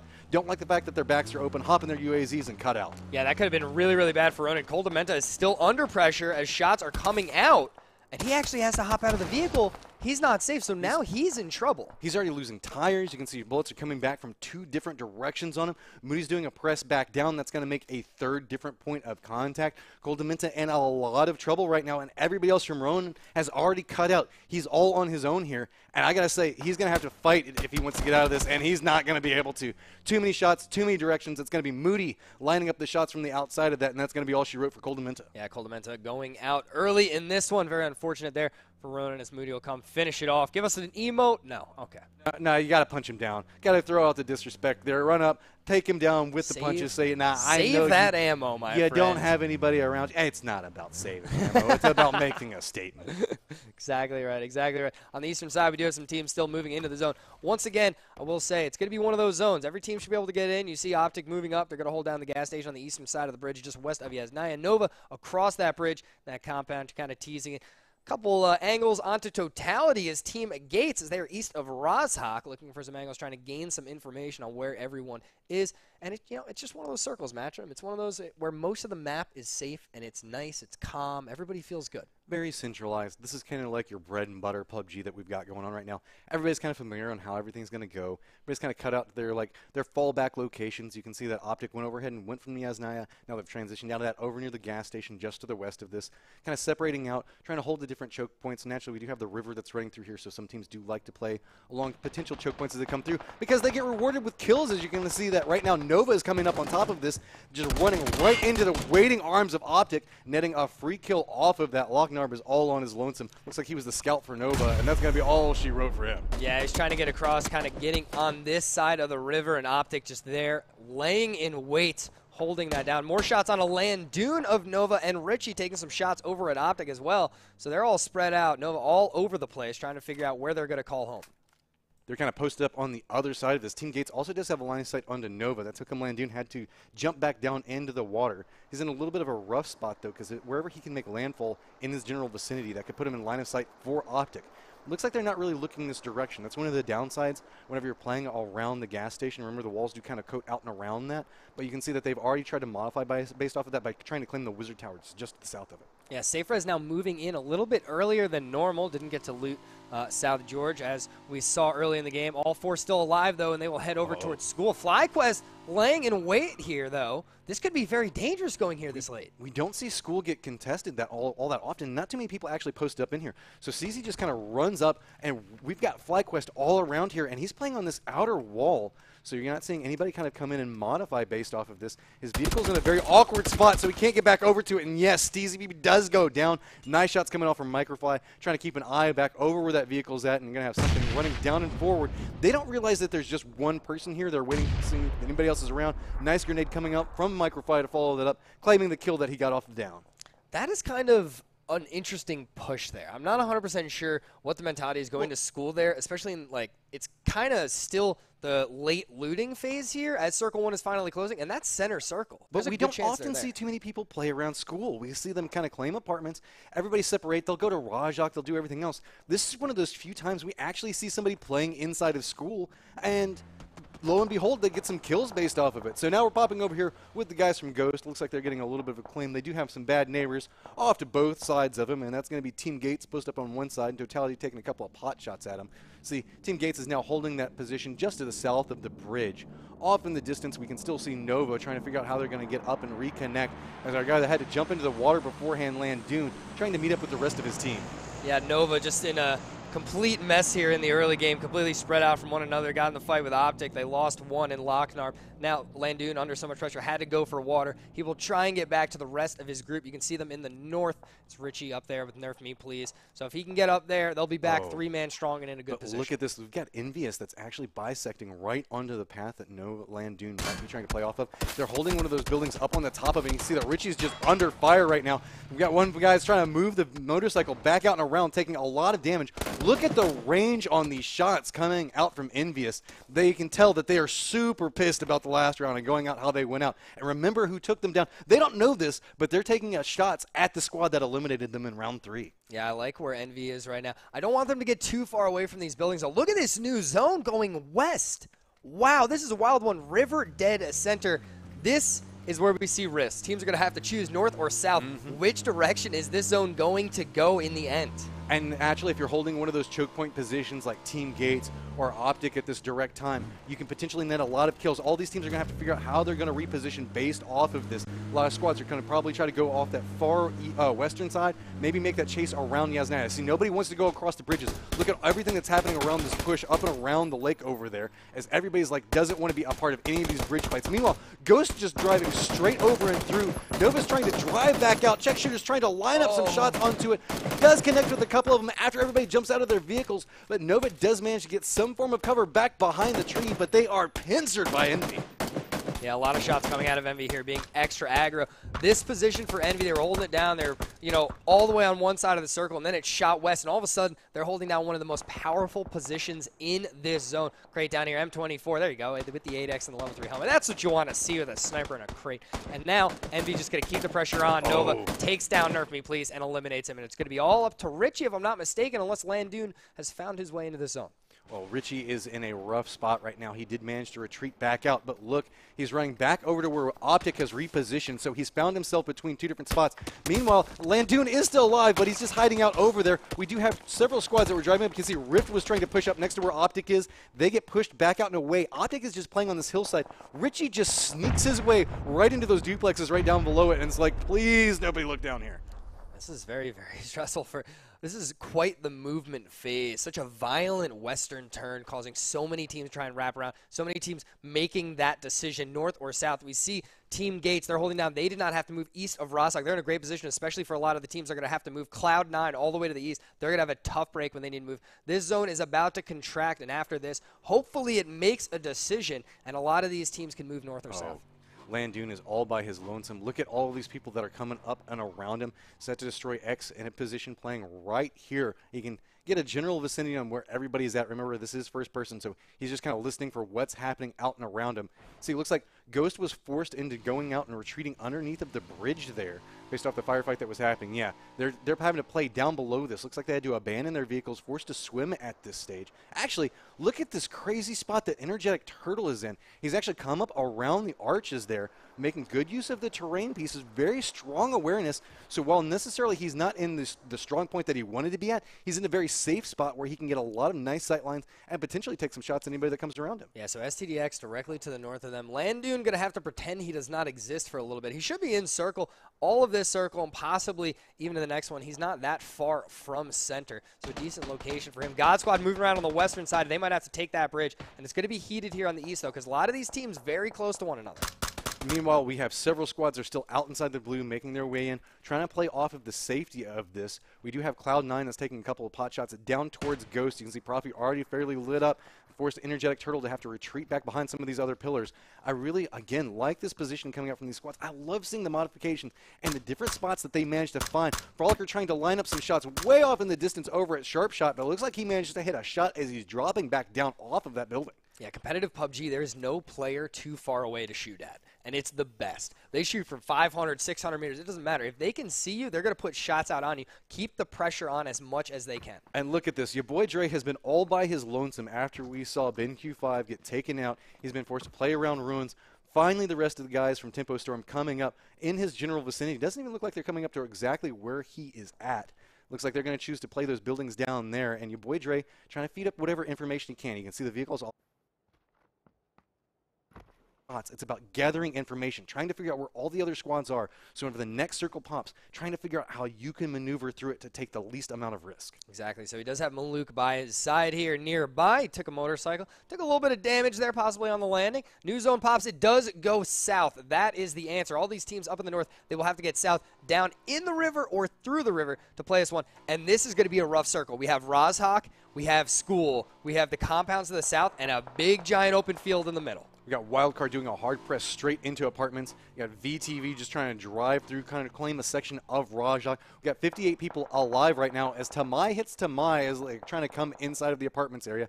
He probably should be able to get rezzed. Yeah, Sharp Shots are back over there next to him. Happens whenever you jump out of the vehicles while you're trying to come out and through there. So looks like a motorcycle decided to come up and say hello to him as he was trying to get out of there. You can see that it looks like they've opted into, are they going to play a 2-and-2? Or no, it looks like Sharp Shot's kind of coming over there. Going to be able to, right as soon as that heel comes off, they're going to push their way over towards School.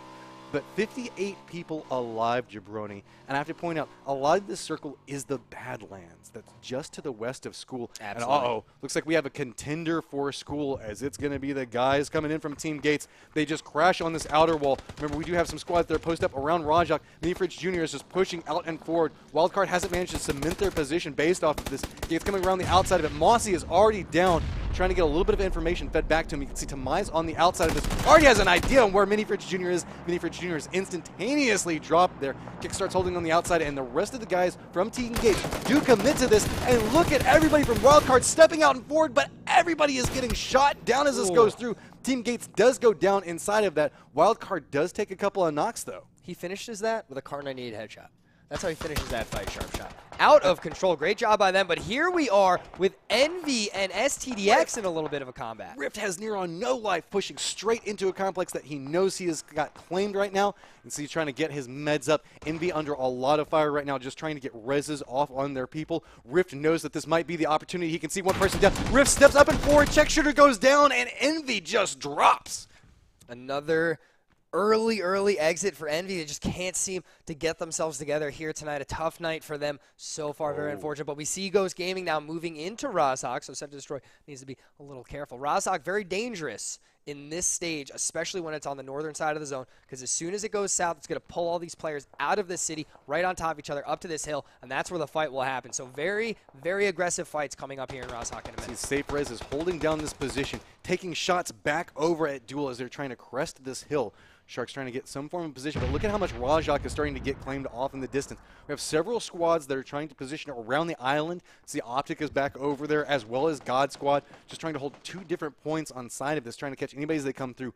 Way off in the distance, you can see a squad forced back into the blue. Looks like they're going to opt going back out, trying to play along this bridge and cut back across on this. It's a much safer trip. I think that that's probably the better way to go coming off of this. And way over here, look at this. We can see our guys, D-Master, H1, running in, have jumped out of their vehicle, trying to push over and through ruins. This could be a little bit of damage coming out for them, but nothing they can't necessarily be too afraid of. Totality already posted up, but oh my lord. You can see Duel having to go right into the Badlands. Pentalol already getting knocked. Pan deflection coming in, saving Zark's life. He's getting shot from behind. It's going to be the guys from Ronin that are lighting them up. They don't have anywhere that they can go off this, so they retreat back down the hillside, trying to use the hills for some type of line of sight break. Yeah, they were trying to body block a little bit, was Duel. They almost got the save there, but too much pressure coming out of Ronin from the south. They do eliminate one. Richie going down. FlyQuest taking a lot of shots. And look at this. Optic in a lot of trouble. Already 3 members down on the outside of this. Baja's trying to run back up and forward. They're all playing inside the safe zone, so we might see a res come up. Well, 17 isn't, but he should be able to crawl over there fairly easily enough.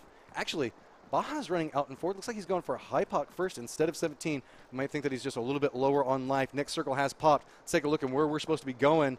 And it's just going to keep on dropping around the Badlands right now. For as bad of a spot Duel was in a second ago, this could be a lot worse here in just a minute, as all of these little different def leads are going to be claimed very quickly. Yeah, so Space Station Gaming, they wrapped all the way around the western side. They got a nice friendly circle here that just popped. They should be able to get into the zone as long as they can get up to where Totality is. Totality's going to put a lot of pressure on. Wildcard gunning center, trying to get towards the middle of this zone, just north of Ronin. Shots coming out from Tumai, putting the pressure on. Taking some shots back over at Ronin. Duel is now firing into their backside. That's going to force them to retreat back down in between these two hills. They do have a little bit of cover, but look at Totality has a line of sight off on another angle. Wildcard's trying to figure out how they're going to play off of this. The rest of the team's trying to come forward. Prophecy gets a vehicle explosion onto this. Kickstart's trying to figure out how he's going to come inside. It's everybody from Rashok is starting to blow up. As you can see, everybody up there from Set to Destroy X now starting to encounter everybody that's still remaining. You got Think First holding this high ground position, but he can't see anything through the smokes. And you can see that the door does open up as he peeks around the other side of it. Shots do ring out, connect just a little bit on Shrew, but not enough.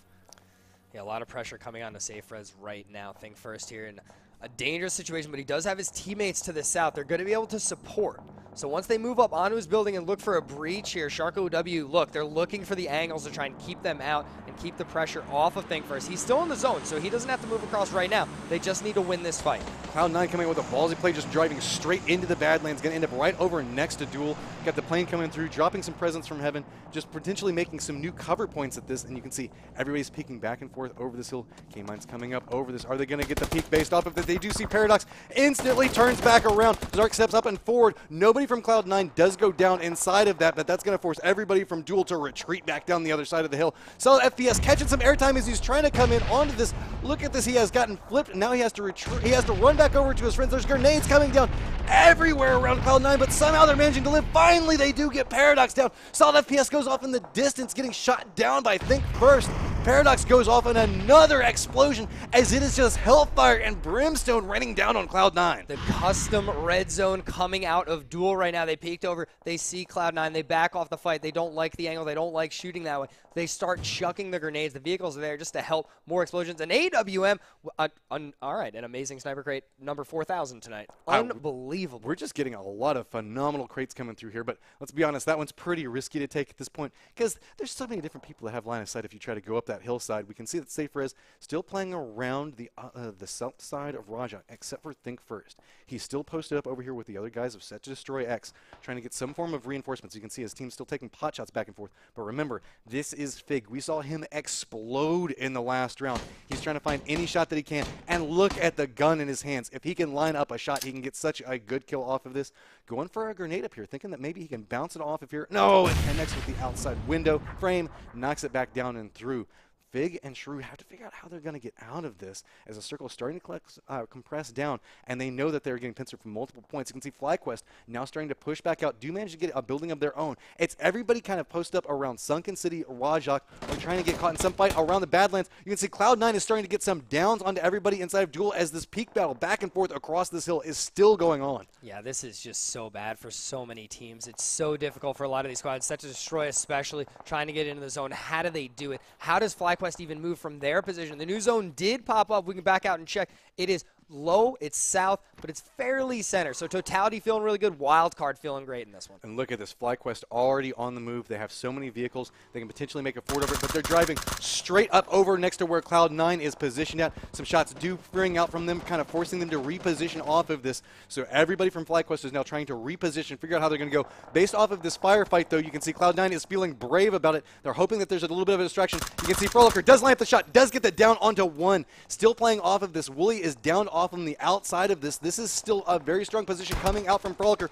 Shots are now coming back from FlyQuest. He's got nowhere that he can run. He's trying to run back behind the leaves, and he can't quite do it. Moody's all on his lonesome down here, looking back up at FlyQuest. Grenades are starting to drop down. More grenades coming down after Cloud9. This feels so rough for them as look at this. Loss is coming around the outside, and Moody connects with the shots, getting the kill to follow it up. Something's now peeking back over there. Moody's waiting for the peek, playing back off of the two different sections of it, going for a reposition, coming back off. Look at that, knows the grenade's coming through. After as long as he's been down here with all of these grenades running down, you know he has to be experienced on how to move through these at this point. Now we've got FlyQuest holding down this one position up above him. Off to the side, we do have the guys from Duel posting up in the spot. So if you can see that something keeps peeking up over here, nobody from Duel is popping in the backside. You can see everybody's looking that direction, but not taking any shots as of yet. We've got Ghost that's cresting on the other side of this, on the hill that's right across from this. Everybody's trying to get out of Rajak, so we're starting to get a lot of fights that are happening in that area as well. Yeah, it's completely wild right now. STDX actually got the kill onto Think First, so they're going to be able to move out of Raz. The problem is they still have Saferez waiting at Sharko W.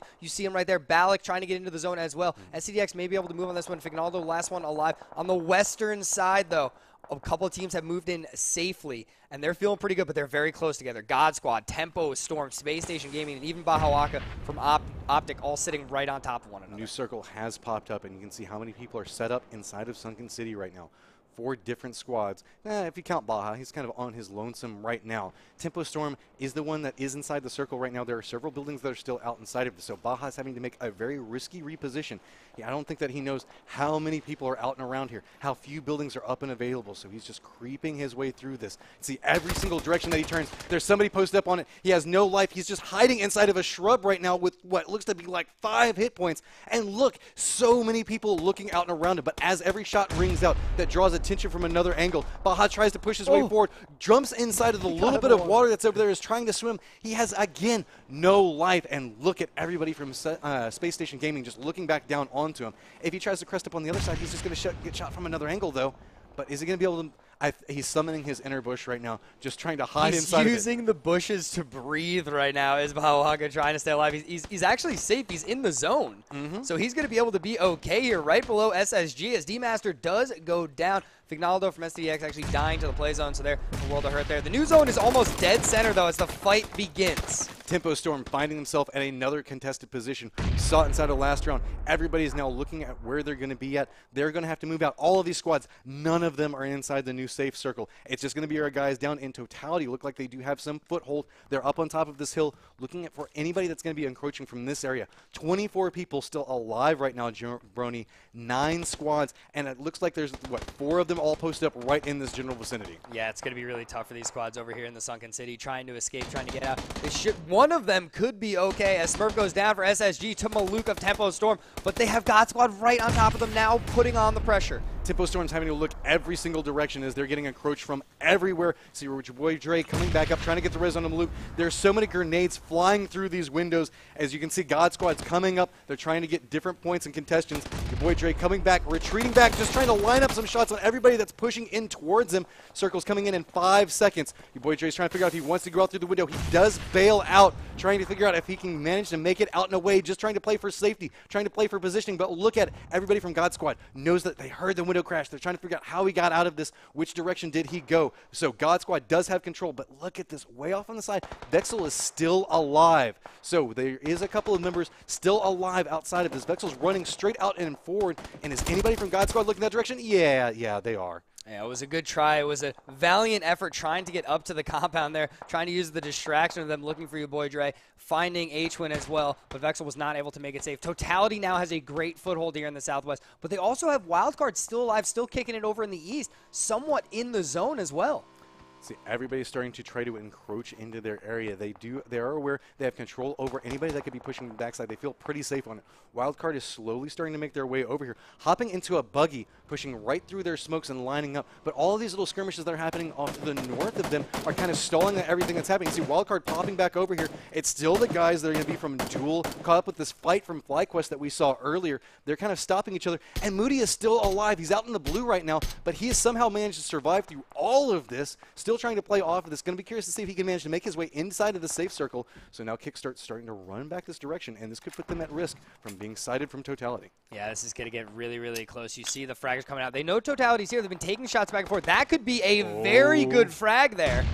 Goes a little bit too far. Smithy's playing inside of this slow point. Your boy Dre is still alive as everybody from God Squad's coming out. There is a down that does come from Tamai. This is the hard push coming through. You can see Smithy goes down. Now only 2 people up for Totality. They get the down onto one of them. Look at this. Taro is still alive and kicking, playing along the outside of this. Kickstart knows exactly where he is, trying to figure out if he's going to be brave, going for a push around the outside of it. But lo and behold, look at this. Taro is still alive. This is turning very, very detrimental as both of them look like they're trying to go for a potential res on this. Tamai's crawling back off to the outside. Taro, if he gets this res, could be a huge influence. Purdy's trying to crawl forward, feed information on what's going through. You can see making the switch over. Flashbang coming out. Are they going to try to go for a flashbang push onto this? Looks like one of them does go down. It might be a little bit too far, and they're trying to play this a little bit safer, Jabron. Yeah, they have Wildcard in a good spot, though, behind this rock. Both play. Sharpshot's going to try and move up the hill and does. But from behind, it's God Squad. God Squad manages to sneak up, play total spoiler inside of this fight. Austin is still alive, but not for long as he has taken down 2 teams up and active right now. Only 6 alive. It's going to be God Squad pushing straight into Wildcard. Wildcard's got a whole mess of teams that are, a whole mess of people that are coming out. Goes for the pick around. Little Prodigy gets dropped on the push over here. Taylor J's going for a side flank onto it. You can see Sharpshot's waiting for it. Gets the lineup, but it's going to be Taylor Dre that does get the drop onto it. So Kickstart trying to retreat back, maybe going for the res off on this, but you can see everybody from God Squad's going out. Kickstart manages to line up the shots. Still alive, slowly trying to turn this, trying to take down Pistola Time, but can't quite get it. Pistola Time manages to secure the kill and get the round. God Squad coming out of nowhere. While we were watching that entire fight between Wildcard and Totality, everybody else was dying. Everybody else except for God Squad. And as soon as it was all cleaned up, as soon as all those teams were wiped off the map, they took their opportunity, came behind Totality, cleaned them up. As soon as Totality was cleaned up, they pushed on a Wildcard. It was a great effort by Sharpshot. It was a great effort by Kickstart, but it was not enough to stop God Squad there. 12 kills coming out of that squad. just a solid performance. Remember, God Squad was caught up in that fight right over there next to the Sunken City area, so there were all the squads that were all stacked up on top of each other. They managed to come out with so many members still up and active, and they just pushed straight into the Badland Hills over there and just started lighting up everybody that was around them. They came up and out of the blue just took out Totality. Yeah, that was a wild game. Another aggressive final circle. All day today, it felt like. EU and NA, we were testing the players time and time again. Really wild games. Congratulations to God Squad on the big victory there, especially going through the absolute hell that was the Sunken City. Oh, God, we've seen so many odd circles that come in and have been forcing so many people to stack up on top of each other. I just have to give it to all of our players today. They came up and they performed and they put on a hell of a show for everybody. Yeah, absolutely. It was just completely out of control. So let's go over very quickly our winners of our 4 games. Ronin taking game number 1 in spectacular fashion, holding down that barn just west of Novo. So huge job for them. Just a fantastic day from start to finish. They had a great game 1, immediately looking fantastic. Safe Res actually taking game number 2. We talked about them and their, let's say, relationship with Team Envious tonight going into South George time and time again. Very exciting stuff coming out of those 2 teams. STDX taking game number 3 in spectacular fashion. Fignaldo pulling off 9 kills. Out of control for STDX. And game number 4 going to the God Squad, the game we just watched, pushing on to Totality, taking out Wildcard, and grabbing victory. I have to say, Matchroom, that was a wild night. This has been an insane night of PUBG, and I hope that everybody who was watching had a blast. It's been a pleasure to present all of these rounds for you guys. I don't know about you, Jabroni, but after as hype as that was getting, I'm starting to lose my voice here. Yeah, no, I'm dying slowly right here as I stand. So here's the situation, ladies and gentlemen. That is the end. That was our final game of NA here tonight at twitch.tv/PUBGOnline. Tomorrow we will be back right here on twitch.tv/PUBGOnline for both EU and NA, the Contenders Series. We have 32 teams competing in each of those for EU and NA. Could have multiple lobbies. We'll have secondary streams for the second lobby, and a lot of intense fights going on there. A ton of teams trying to get into Showdown as we keep moving forward and keep these seasons rolling. So a lot of exciting stuff to be watched. If you're a fan of PUBG, this is the place to be tomorrow, 100%. On top of that, Matchroom, thank you very much for joining me here today. Oh, it was fantastic. Been a pleasure, as always. Yeah, it's been so long since we casted together, and it was so fun to come back. Yeah, it's been an eternity, but I'm glad you're here for all the new stuff. You know, I know we have tons of new stuff coming that we didn't even do today, and just so many things in the work. It's been awesome to see the progress of this whole event. It's getting very, very fun to be a part of. On top of that, thank you to all the mods, the viewers, the players, and everybody involved in making PUBG Online a thing. You're the best. Always, and I like you. And on top of that, Siffle and Sap for producing the things and clicking the buttons and make things move and do other things, and cool things happen on the screen for everybody. So it's awesome. And on that note, I think we call it a night. Yeah, time to rest for sure. Everyone, we will be back here at 1 p.m. Central Time right here, twitch.tv/PUBGOnline.